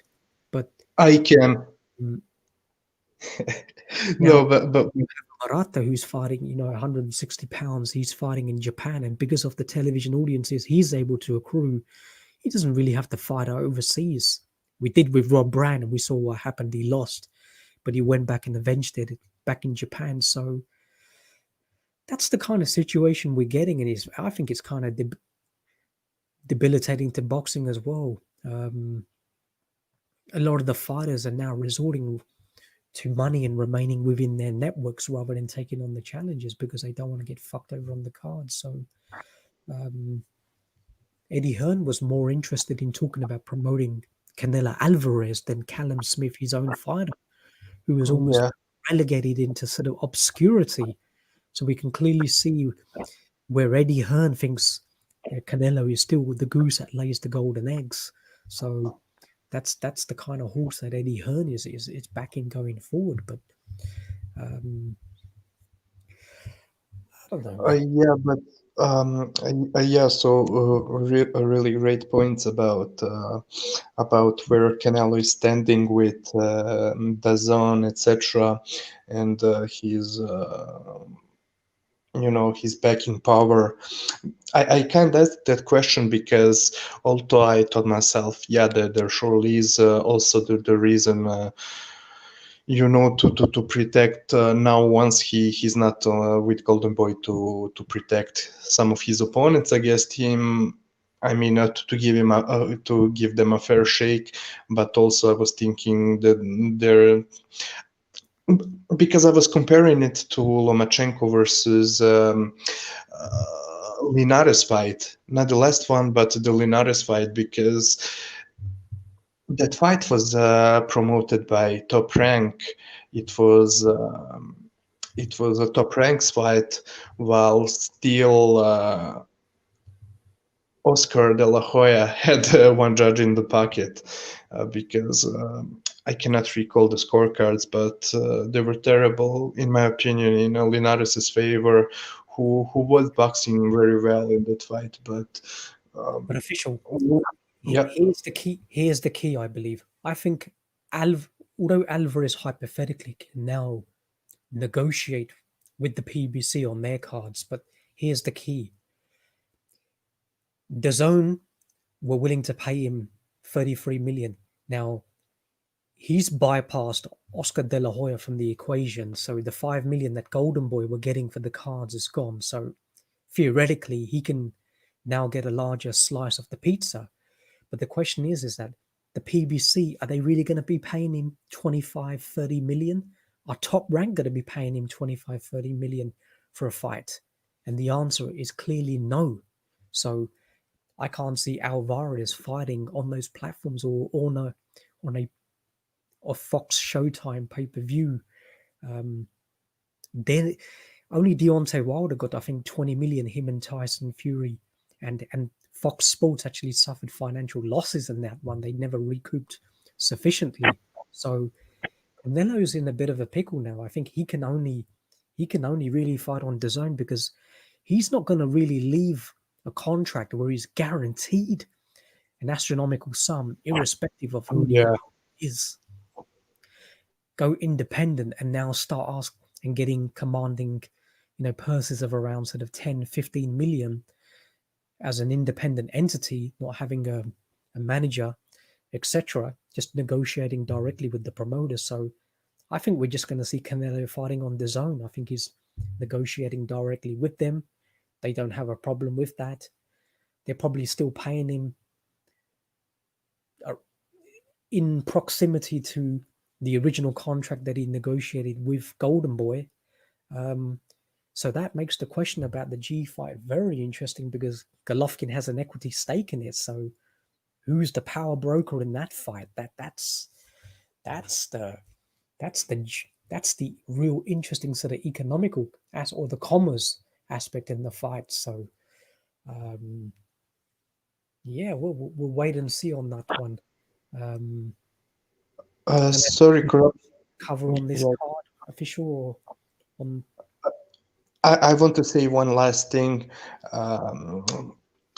It doesn't really have to do with this card, but with past two Triple G versus Canelo fights.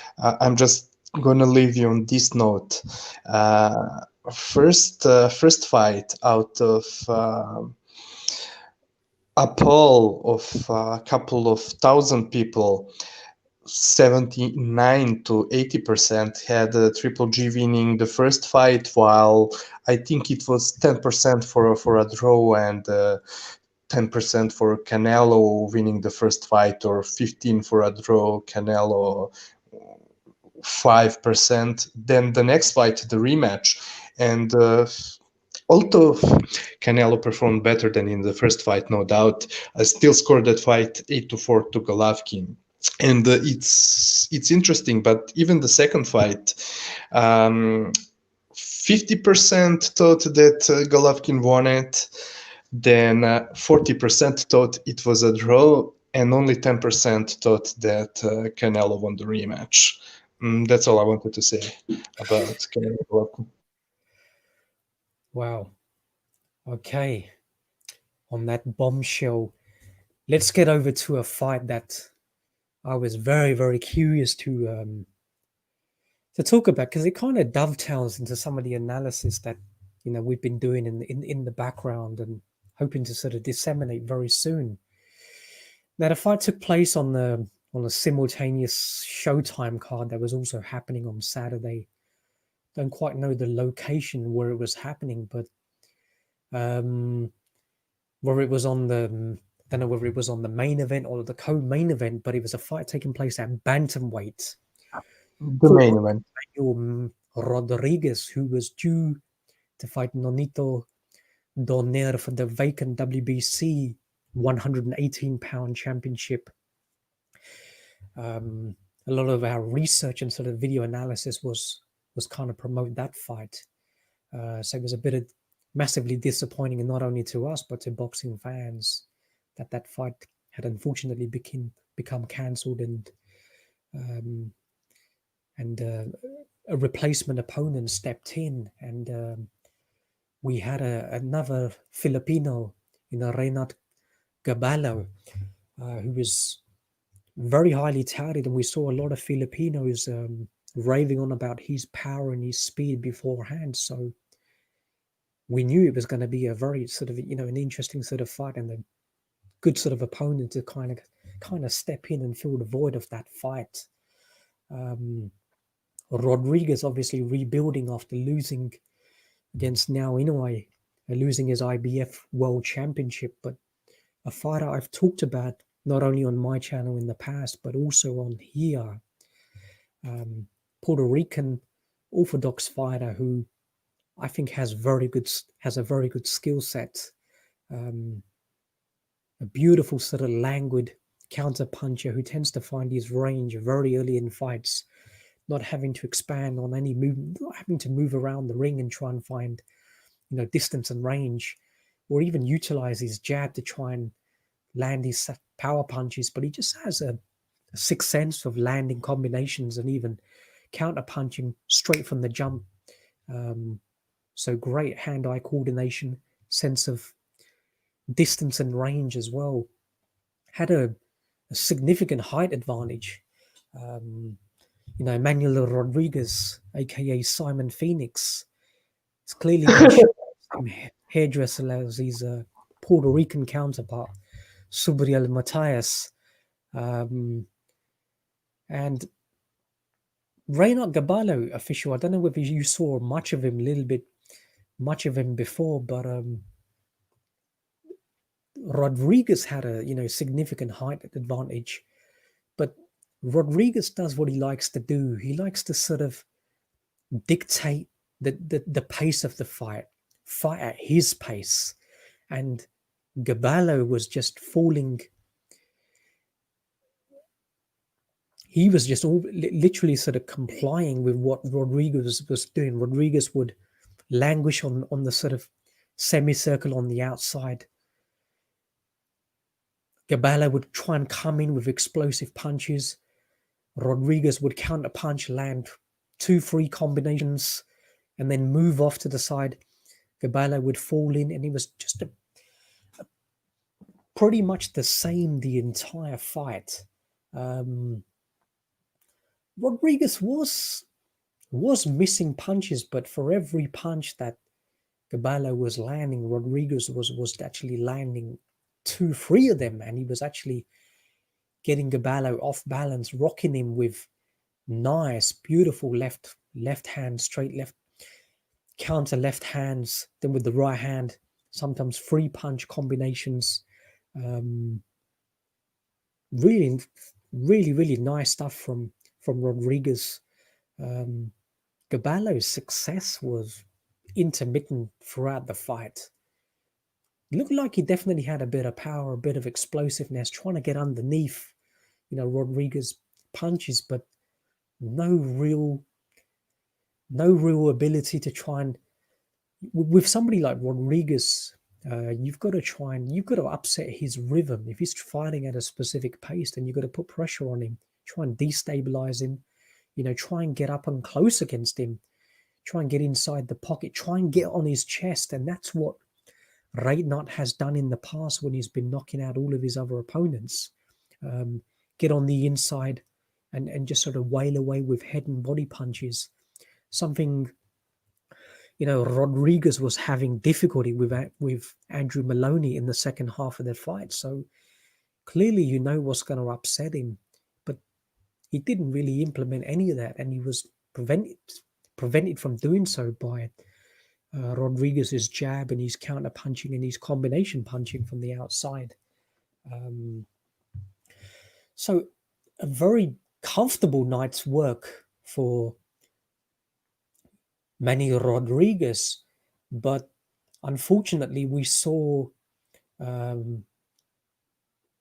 split decision in the fight, which certainly was a surprise when it was announced. Now we had, cards of 115, 113, and 116 and 112 from judges, John McKay, who needs to repent and pray, and the infamous corrupt Don Trella, who is a corrupt fella, the coup d'etat of boxing going a cappella.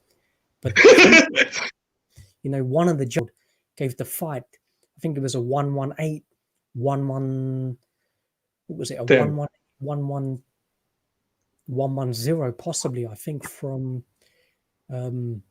David Sutherland, pretty much the only correct card. I think Steve Farhood also scored it a 118, 110. I think pretty much largely the boxing community had it, 9 rounds, maybe giving Gaballo 3 rounds at maximum. And crazy scorecards. Before we get into the politics as to why, official, give us your thoughts on the fight and whether you saw it any different from me or anything from Gaballo that you saw that would have perhaps have swung the two sort of aforementioned judges, or is it a case of the Manny Pacquiao influence, something we'll talk about after? So you want me first to give you my opinion on how this fight went and how I scored it? Yeah. Okay. So first of all, I gave Gaballo only 2 rounds. I mean, there were 4 competitive rounds in this fight: the 6th, 7th, 8th, and the 9th. I only gave him 7th and the 8th because 6th round he started very well, landed a lot of punches, but then and at the same time Rodriguez was still landing a lot of his own punches as well. And then after the first minute of the round, in my opinion, he took it over. He was the only one landing punches in that round from then on until the end of the round. And so I gave the 6th round to Rodriguez as well, but it was visible, just like you said, that and I saw it in his fight against Maloney as well, that he got tired. So, and plus I guess that Gaballo was able to adjust a bit to his speed, to his counters. The 9th round was competitive as well, but I gave it to Rodriguez.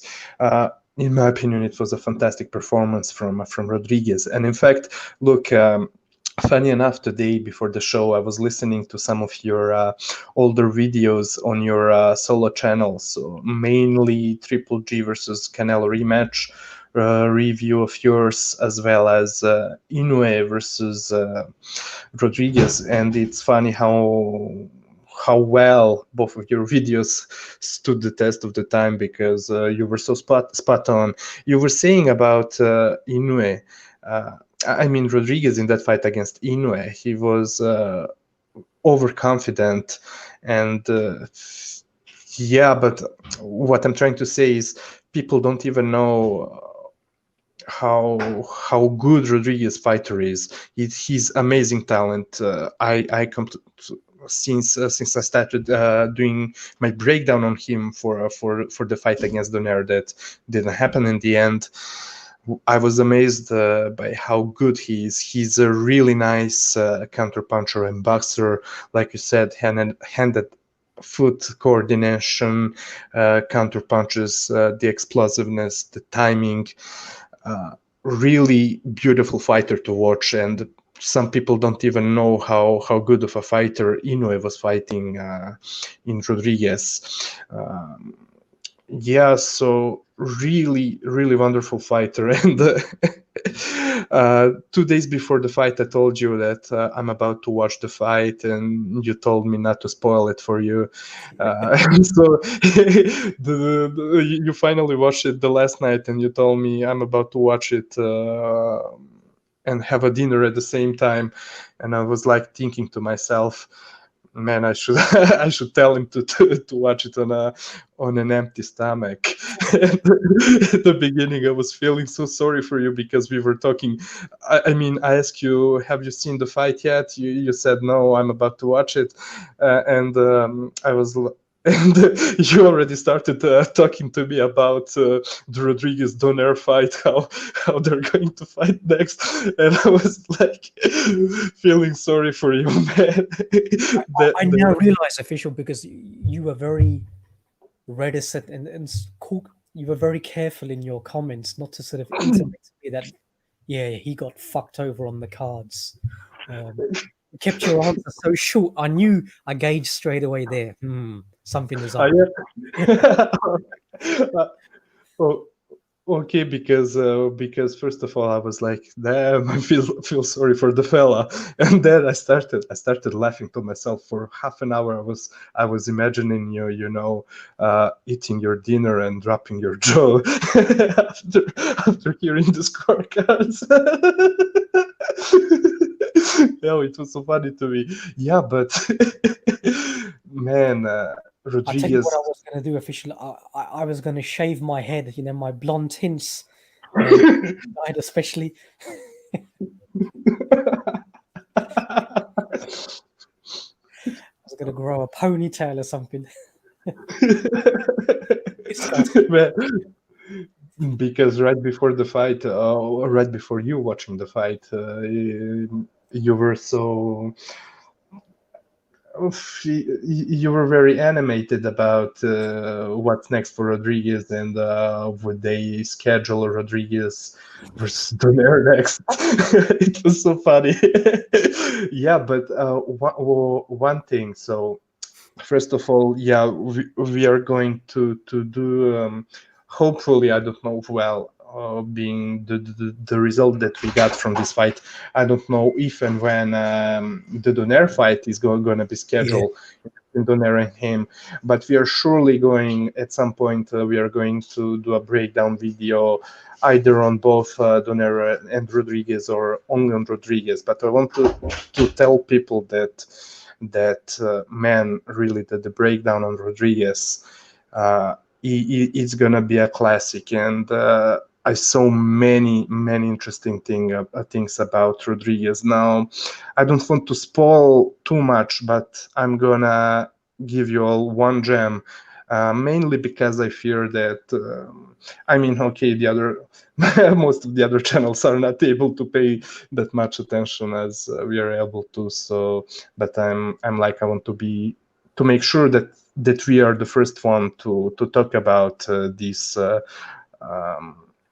when it comes to breakdown videos. One big point about Rodriguez's whole game is the way he times. Why is he so good at countering people?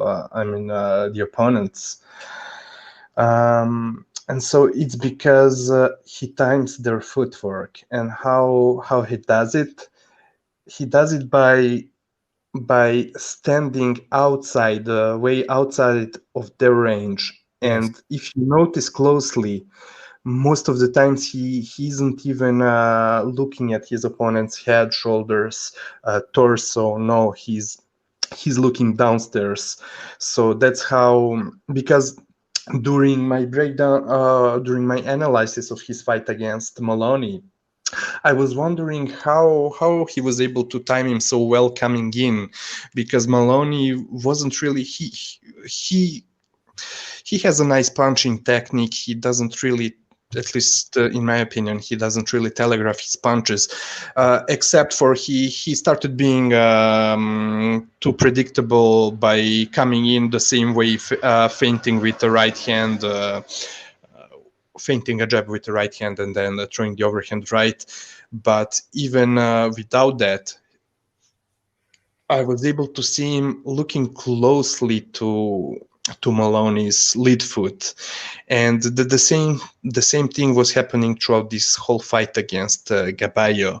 That's why Gaballo on his side, he was so one-dimensional, always trying to step in from out of range to into his range, from the outside with combos that were explosive but easy for Rodriguez to time, because the whole time he was watching his feet.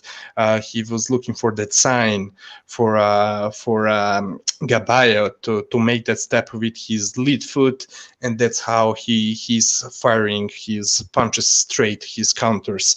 Now there are problems with it, and there are some things that with his counter punching, despite his counterpunching being really beautiful to me, wonderful and precise, accurate, there are some problems. I mean, the ways it could be exploited, because there are some other particularities about Rodriguez and how he counters his opponents, but I'll leave it for the breakdown video, because it's really gonna be great in my opinion, without any false honesty.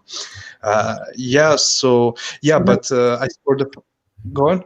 Official, one thing about Emmanuel, which very quickly just appealed to me, was that the fact that he is boxing is amazing, because what he suffered in that car crash with 66% second-degree burns, and for him to recover a lot of skin grafts, etc., still fight in the amateurs, but it's scuppered his Olympic progress, and come back and win the world championship fight and just sort of persevere.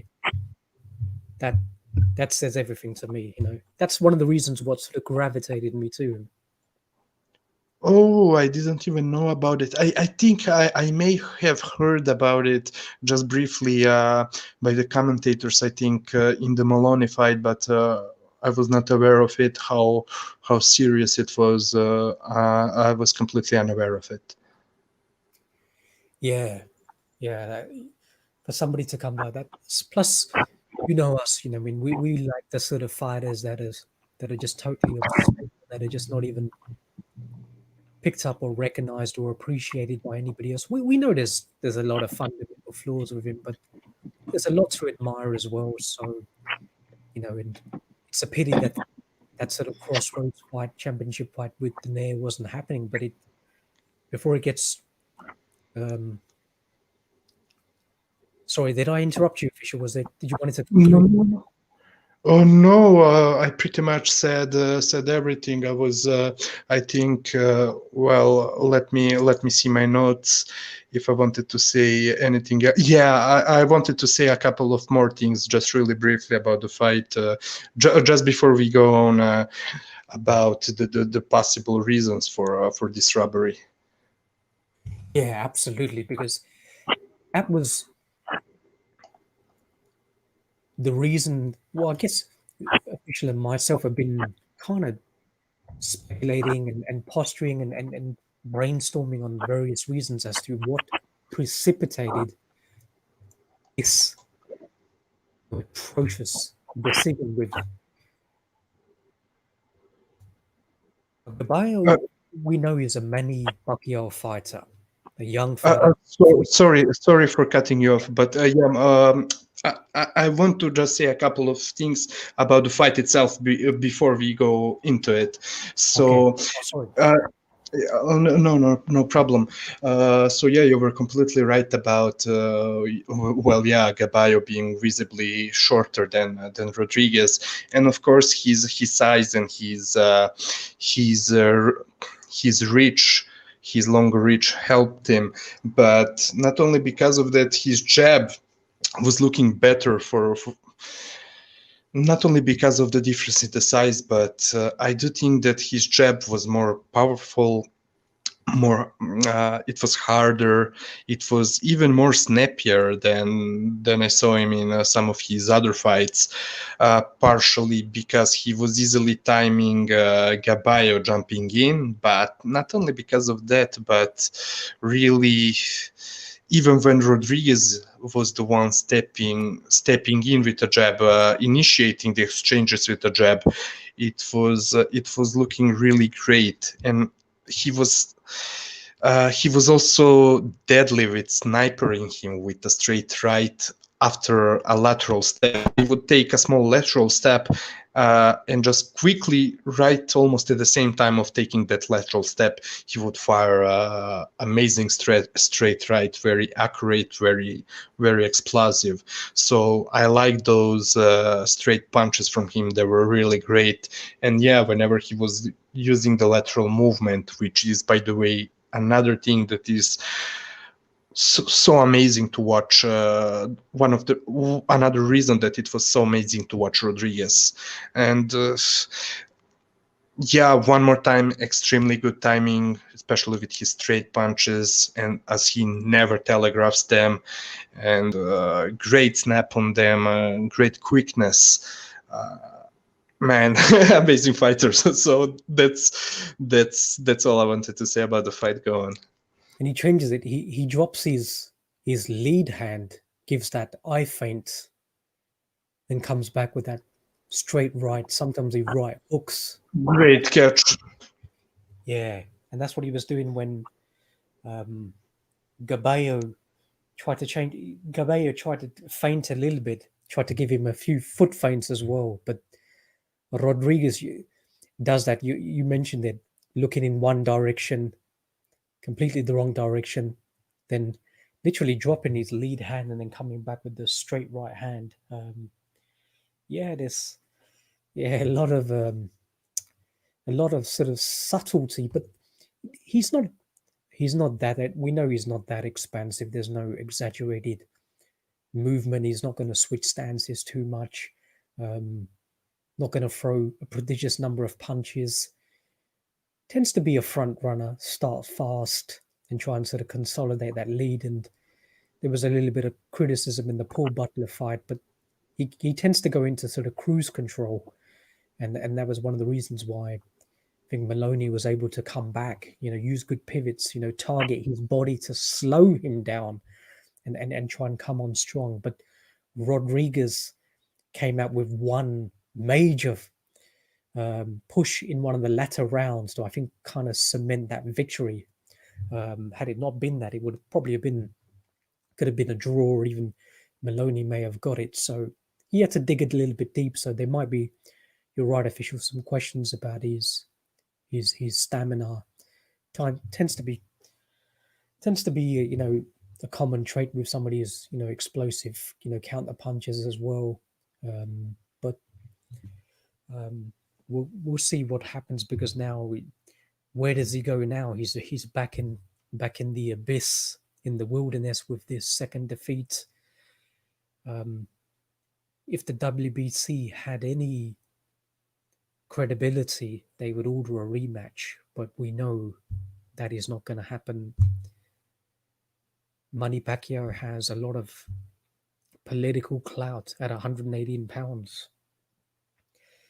And maybe that was one of the reasons why Gaballo got the decision in this fight. We know John Real Casimiro is the WBO champion, so there's a potential unification down the line. I know he's only the interim champion, but the interim can be made into the full champion, especially when the belt is vacant. So he can actually be upgraded without even having to fight for the full WBC championship. So that happened with Zelane Tete with the interim, and then getting the WBO full championship status when Marvin Tapias missed the weight. So that can also happen with the WBC. Now, another reason why we were perhaps contemplating it may be something to do with the Manny Pacquiao sweepstakes. Not Manny the promoter, but Manny the boxer. Now, we know that both Errol Spence and the PBC and Top Rank are both sort of auctioning for the Manny Pacquiao fight, competing against one another. Top Rank have expressed about trying to make the fight in the Middle East. Not a bad idea, because Manny, we know for sort of tax reasons as well, is more inclined to fighting in the Middle East, and he'll command a much higher sort of compensation for that. And we know Errol Spence although he was very reticent in his recent fight, but we know he's talked about fighting Manny Pacquiao numerous times in the past. So maybe Uncle Al has thrown in a sweetener for Gaballo getting a decision and getting an interim world championship, in trying to sort of lure Manny Pacquiao to a fight with Errol Spence back on the PBC network, because I think he may be an independent commodity now, just under Manny Pacquiao promotions. But we know he's got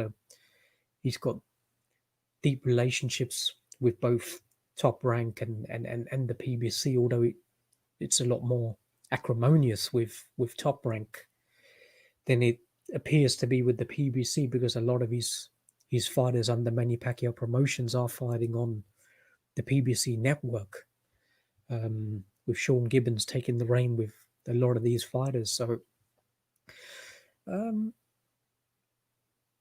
quite interesting, official, because maybe they're lining up Gaballo and Nonito Donaire for the championship, an all Filipino fight, and maybe the winner fighting another Filipino in John Ariel Casimiro, who we're not too sure about. Maybe he moves up to 122 and fights Rigondeaux, but if his countrymen are holding championship belts, then he may be enticed to remain at 118 pounds. And for Manny Pacquiao, that makes a great deal of sense. He'll have two fighters potentially fighting in the unification, WBC and the WBO, on the PBC network. So that's very good from a promotional stance if he's trying to expand the MP promotions ban. Now with Nonito Donaire, I'm not sure whether he's going to be inclined in an all Filipino fight in the Philippines, because they're not going to be subject to no lockdown. So, but Nonito is he's an American. He's based in Las Vegas. So we're not sure whether he's going to be too inclined to fight, say, a Gaballo in the Philippines, because he's not a Manny Pacquiao fighter.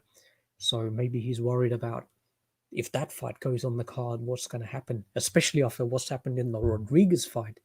So that's going to maybe reinforce his point to think there's no way, if the fight happens, it happens in the United States. So, official?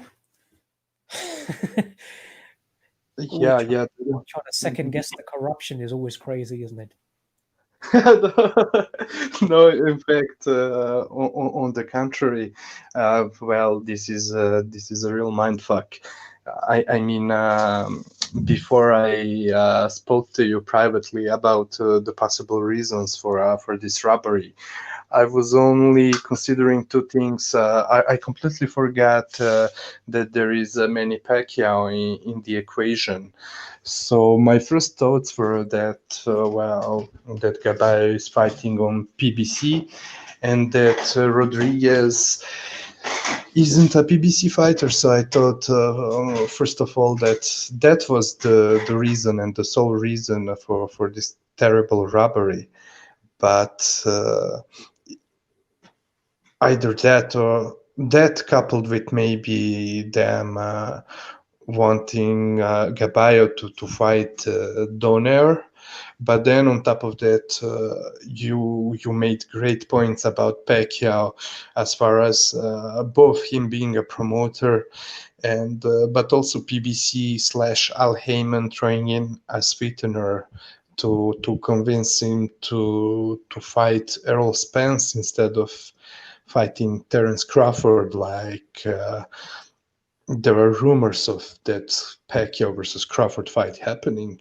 So yeah, that's a serious thing. That's something to seriously consider. Yeah, because Top Rank are going to offer more money than the PBC, especially if the fight happens in the Middle East. So to compensate for that, maybe they, yeah, I always said to Manny, we'll give you unification fights for both Casimiro maybe with Luis Neri or even Guillermo Rigondeaux at a higher weight at 122, or even a unification at 118 pounds with Casimiro and Gaballo. So maybe, yeah, there's sort of horizontal and sort of lateral reasons for trying to, because clearly there was, I mean, there was wrongdoing and it's been politically motivated, but it's not 100% clear as to why in terms of what sort of movements, because Gaballo, it doesn't command any sort of record audiences. He's an unknown. Filipinos that know him, so he doesn't really have a presence in the United States. Although he is a young, up and coming, sort of exciting fighter, and there's a lot of hype behind him. But that hype was highly questionable against Rodriguez, and we saw that he was exposed. But he's been given a reprieve, and now he's the interim WBC champion. So Manny Pacquiao holds all of the cards, at 118 pounds. So, yeah, we'll see what happens. I'm not sure officially if you know about Nonito's well-being, as to whether he's tweeted out on perhaps Twitter or anywhere else as to when he's likely to, or given the all clear medically in terms of when he's going to be able to fight again. No, I don't think so. I haven't seen. In fact, I don't really follow boxers on Twitter. I only see it when someone else shares their tweets. So I haven't seen anything from Donaire.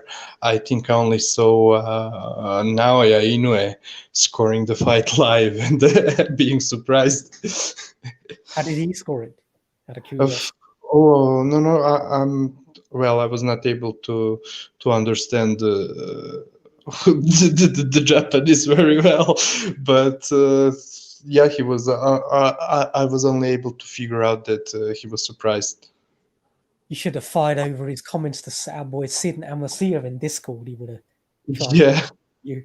Oh yeah, in fact, that's true. Amasia, we have a job for you. Yeah, he's been helping me with my Japanese, so yeah.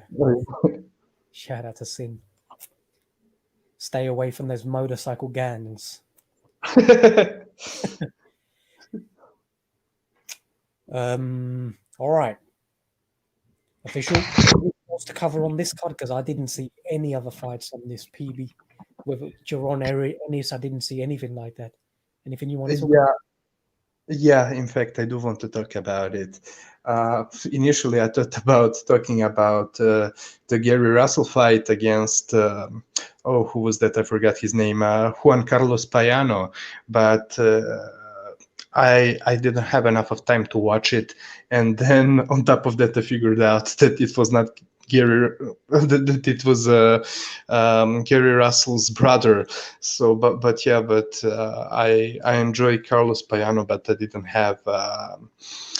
have time to watch it. On the other hand, I watched Jaron Ennis facing Van Heerden, and it was interesting because it was it was, I don't know how it was. Was it a technical draw or whatever? Because the fight was stopped in the very first round after a terrible cut that Van Heerden suffered. The way Jaron Ennis was jumping in while Van Heerden was leaning on the ropes, and then at the moment Jaron was jumping in, Van Heerden he didn't take a step forward, but he moved his upper body forward towards Jaron Ennis, and he suffered a terrible cut on his forehead. It maybe wasn't it was almost as bad as Badu Jack's cut that he suffered against Brown, and he was bleeding profoundly. But Yeah, that for was like a vagina on his head. yeah, exactly. And the crazy thing is that fight was not stopped. But yeah, Van Heerden was bleeding really profoundly, and there was no way to continue the fight. But for as much little time that fight lasted, it proved some of my suspicions. I mean, that was very interesting. I'm very sorry that the fight could not be continued, but before this fight of Jaron Ennis, I was already expressing my worries about him in the past, meaning that he's blowing out all these guys, and there's a lot of hype behind him. He surely is a talented boxer, and in the past I was giving him shit for his defense against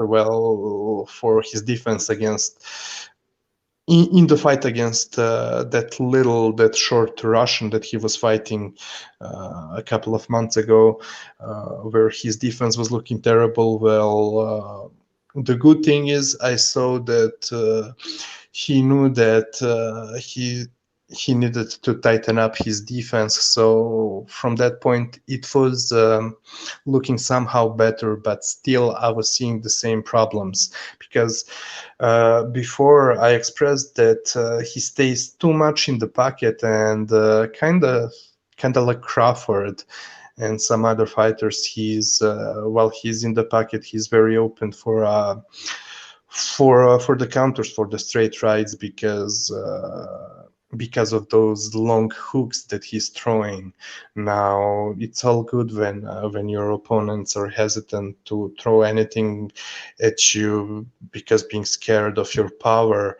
But Van Heerden, for a short time that the fight lasted, he was doing some very good things. In fact, being a southpaw, he was countering him in the pocket with short hooks.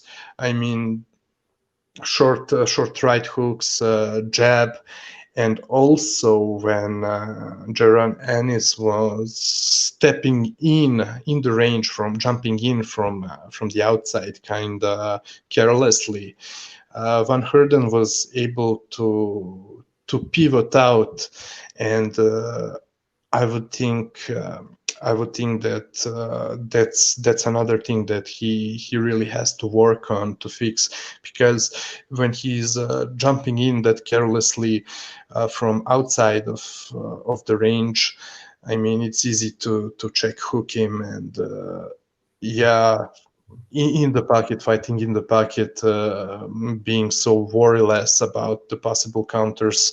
He ate a couple of those in the pocket, the short right hands, hooks and uppercuts against, well, if he was fighting an orthodox fighter, well, he would have to be aware, of course, of the straight right hands and the uppercuts in the pocket. But yeah, same like Crawford, throwing very wide left hooks, and yeah, he's explosive, but it's easy to he telegraphs them.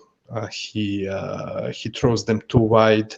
Now I already explained that I can get that school of boxing of trying to throw a hook wide in order for it to come from outside of the peripheral vision of his opponent, but sometimes it's very easy to see that many times he throws them not because of that reason, but just because he's accustomed, he's used to throwing those hooks that way. So that's a real thing that he has to work on. I mean, what was that? That was Jaron's 25th fight or something. I'm not sure. So he's had more than sufficient amount of seasoning as a professional. You know, Chris Van Heerden fought an Errol Spence, what was that, 5 years ago?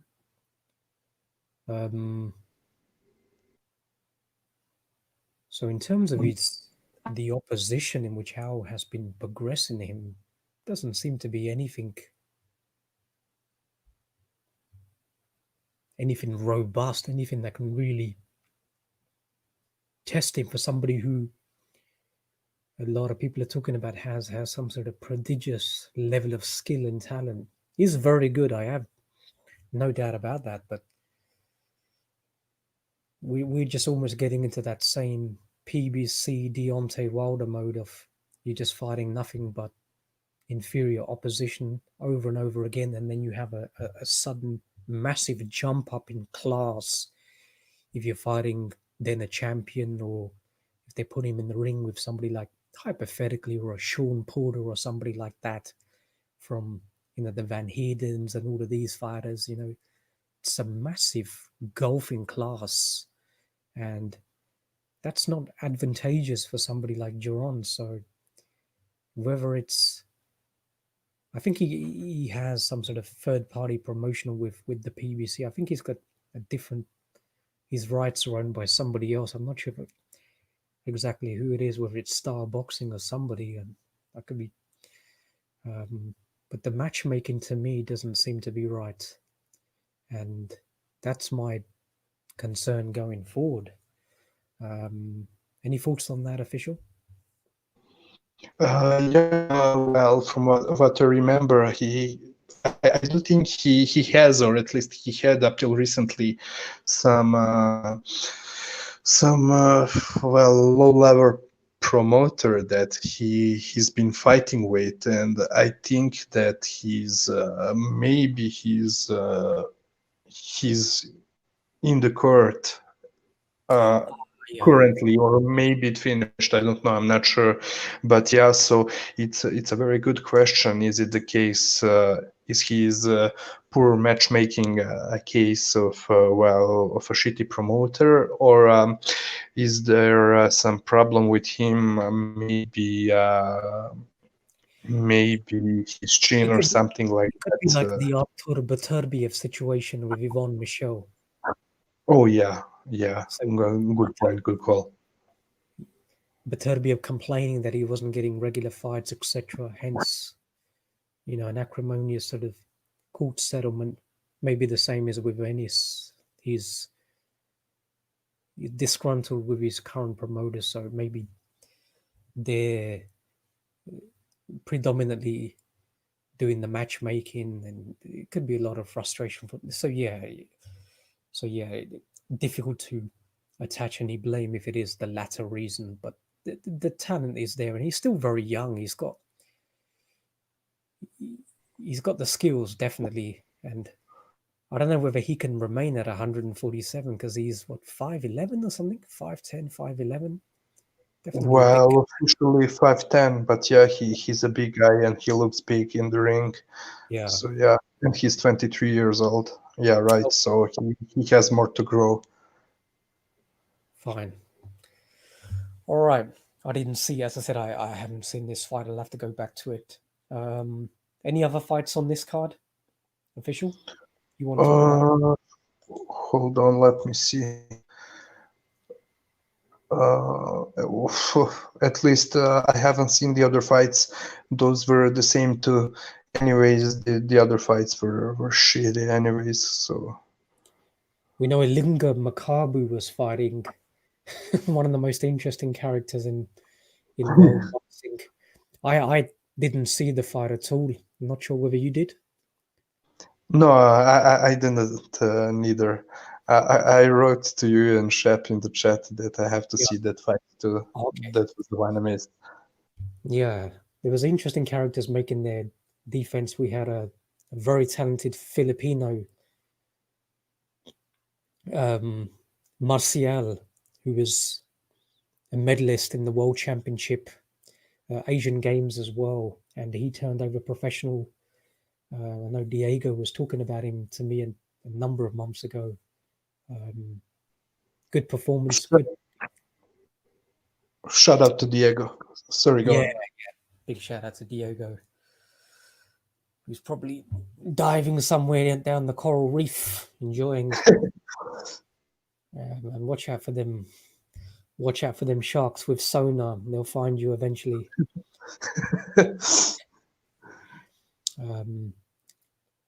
And also we had Tony Castro, who was making his debut from Fresno, California. Also, I think he's a double world champion in the world amateurs, who made his debut on the DAZN. Was it on the? I can't remember which card it was, but both of those definitely are fighters to Yunir Marcial and Tony Castro in sort of going forward. Maruti Mitalani, who was due to fight, but that fight got cancelled, which was disappointing. Big fan of this guy. I think that pretty much concludes it in terms of the post-fight reviews. In terms of the previews of the fights coming up, we know there's a hell of a lot of fights in Japan, and we're going to be talking about those fights on next week's show. That's when we're going to be dropping all of the fight breakdowns and the video analysis. Is that right, official? Yeah, in fact, I'm currently working very hard at Ioka versus Tanaka breakdown. I'm still. I began working on the Tanaka, and there's a lot of work to do, but already prepared a big amount of clips. So I'm even worried. In all honesty, I would have so much material already that I don't think we are going to able to cover everything. I'm really worried about it because I have so much interesting things to point out about both fighters that I hope we could spend only 3 hours on that fight alone. So that, in all honesty, that's what scares me. If not, we try and break down the show if we can in terms of 2 segments. I don't know, one midweek and one on our normal Monday schedule. But we'll talk about that in due course. It obviously depends on the length, but I want to get into some of the other fights on the undercard as well. So yeah, it's going to be probably an extended breakdown, but That's one of the most anticipated fights of the year. The always fantastic New Year's Eve fight cards taking place over in Japan. They normally split it. 2 cards, sometimes 3 cards historically. But it might be just down to 1 card this year, I believe. Is that right, official? I'm not sure. All I know is that Daigo Higa is fighting on the undercard, and in fact, give me a minute. I'll check it out on Boxtrack. But wait, what was your question? In fact, are there multiple cards in Japan on that night on New Year's Eve? Yeah, whether it's the 30th, the 31st, or they're going to just do 2 cards on the 31st, or just 1 card on the 31st. Okay, I'll see. Just give me a minute.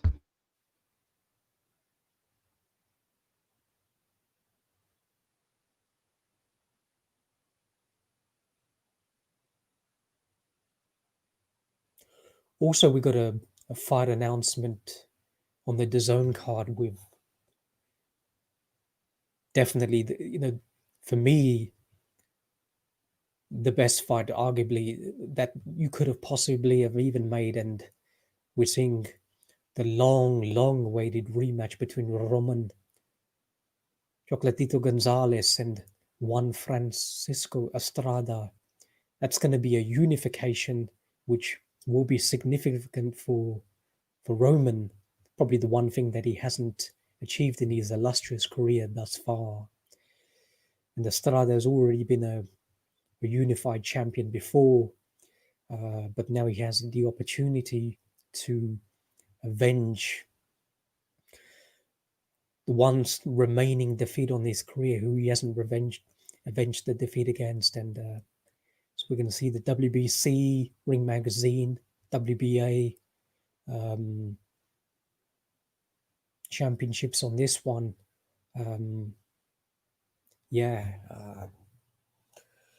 Big fight. And if I'm Roman Gonzalez, I'll be training for 2 minutes 35 seconds per round, because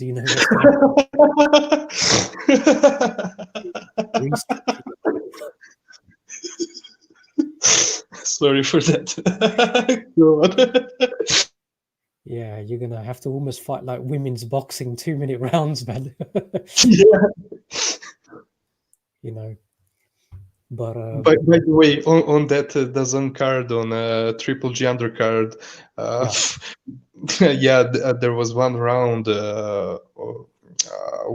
That Korean girl fighting the Dominican girl, I think, and so they have 2-minute rounds, but one round lasted for 1 minute. Damn. Oh, that was Eddie Hearn's recent signing, the Korean girl Choi, I believe her name is.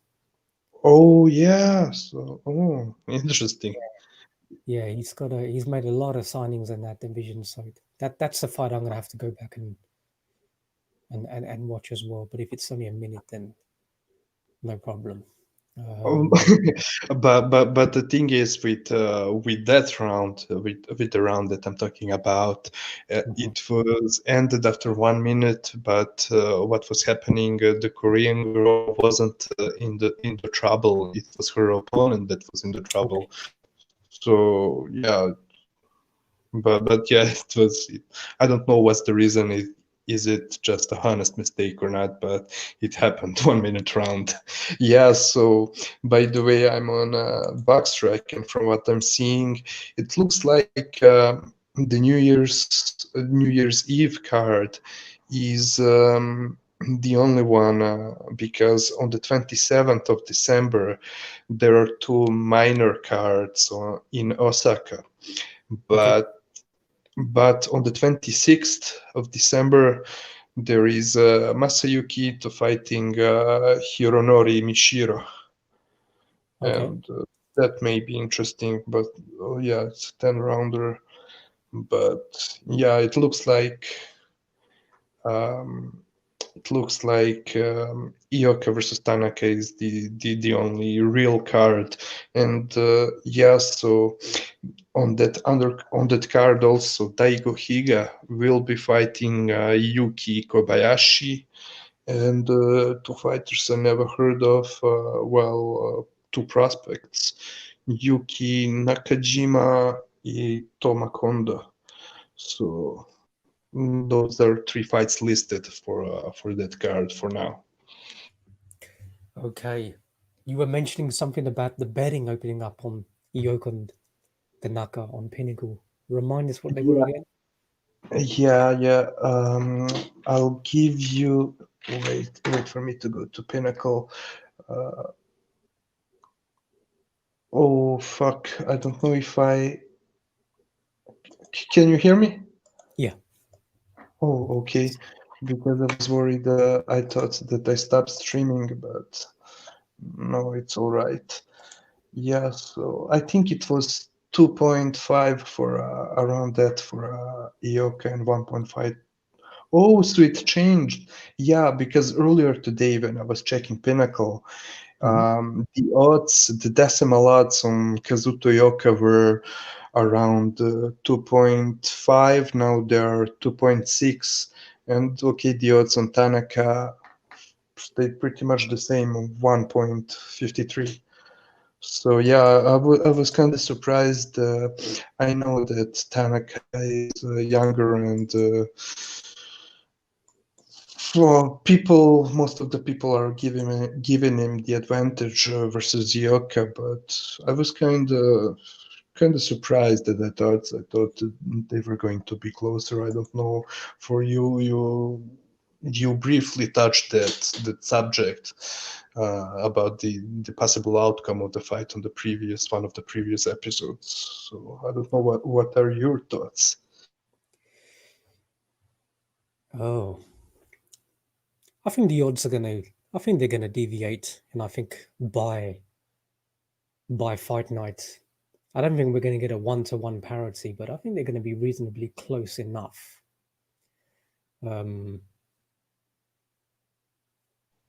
Yeah, so it means to anyone who is going to pick Ioka, it would probably be the best to Yeah, do it I'm right sure now.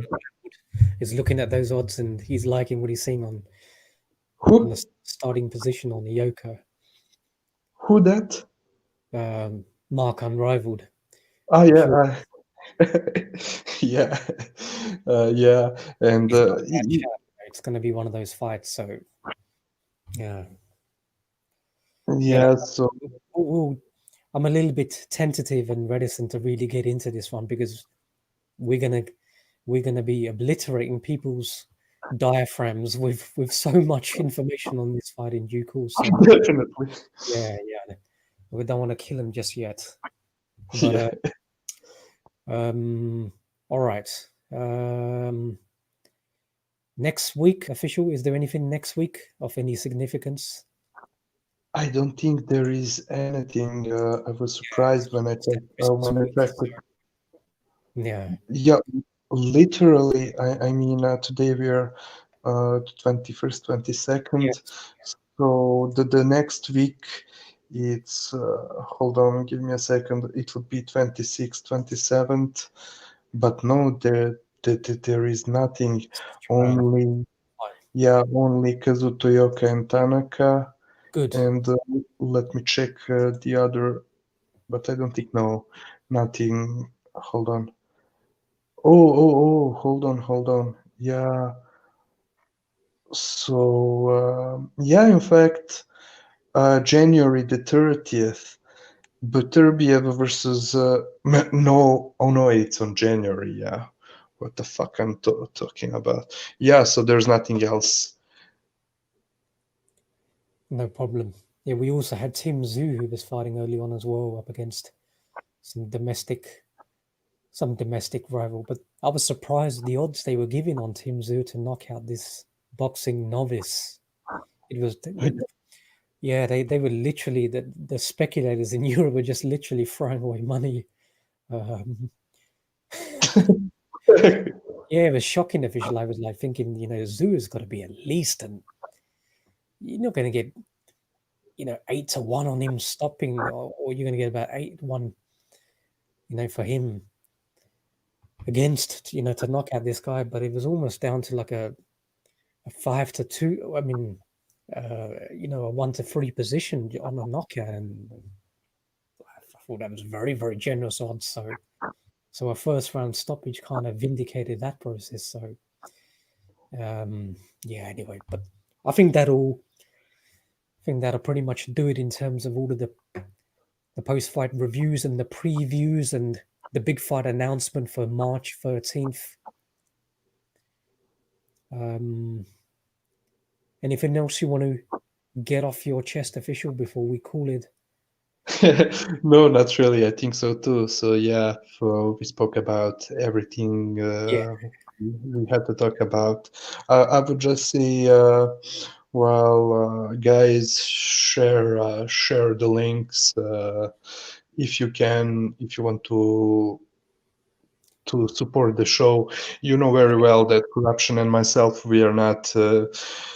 We're usually never asking you, to reminding you to hit a like and things like that. But yeah, it would be very helpful for the growth of the channel. I mean, comments yeah, in the comment section, whether good or bad, or your assessment of the fights, or perhaps your predictions for the big fight in Japan would be yeah, much absolutely. appreciated.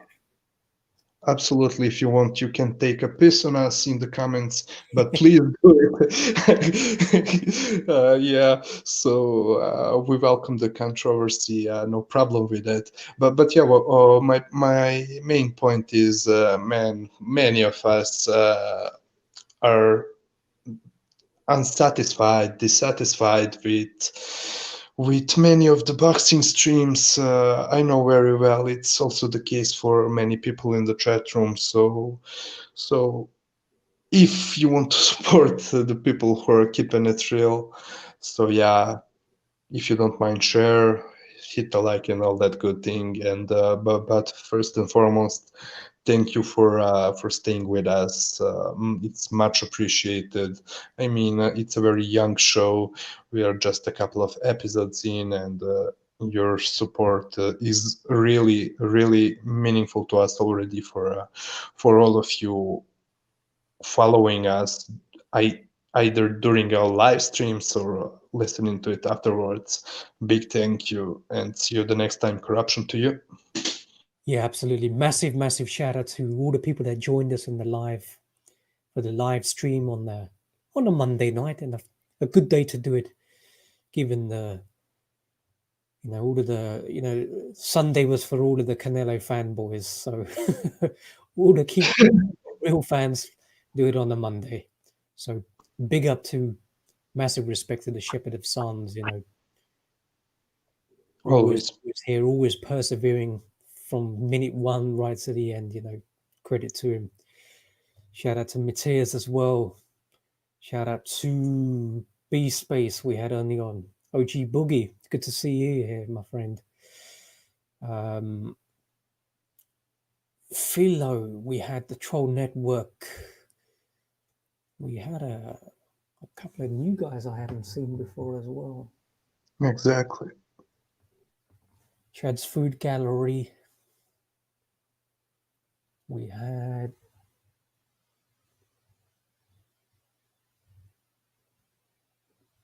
what else we had with Padja, El Dog,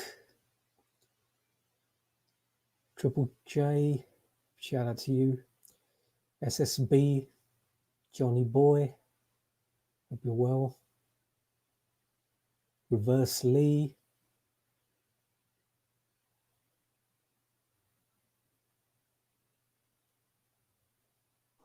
Precise and Nordic Warrior also. Yeah, and to everybody else as well. We'll be back maybe on the Sunday, maybe on the Monday, not too sure. we'll wait on official to finish his analysis, and yeah, it'll be a spectacular fight preview for Japan on the New Year's Eve card. So until then,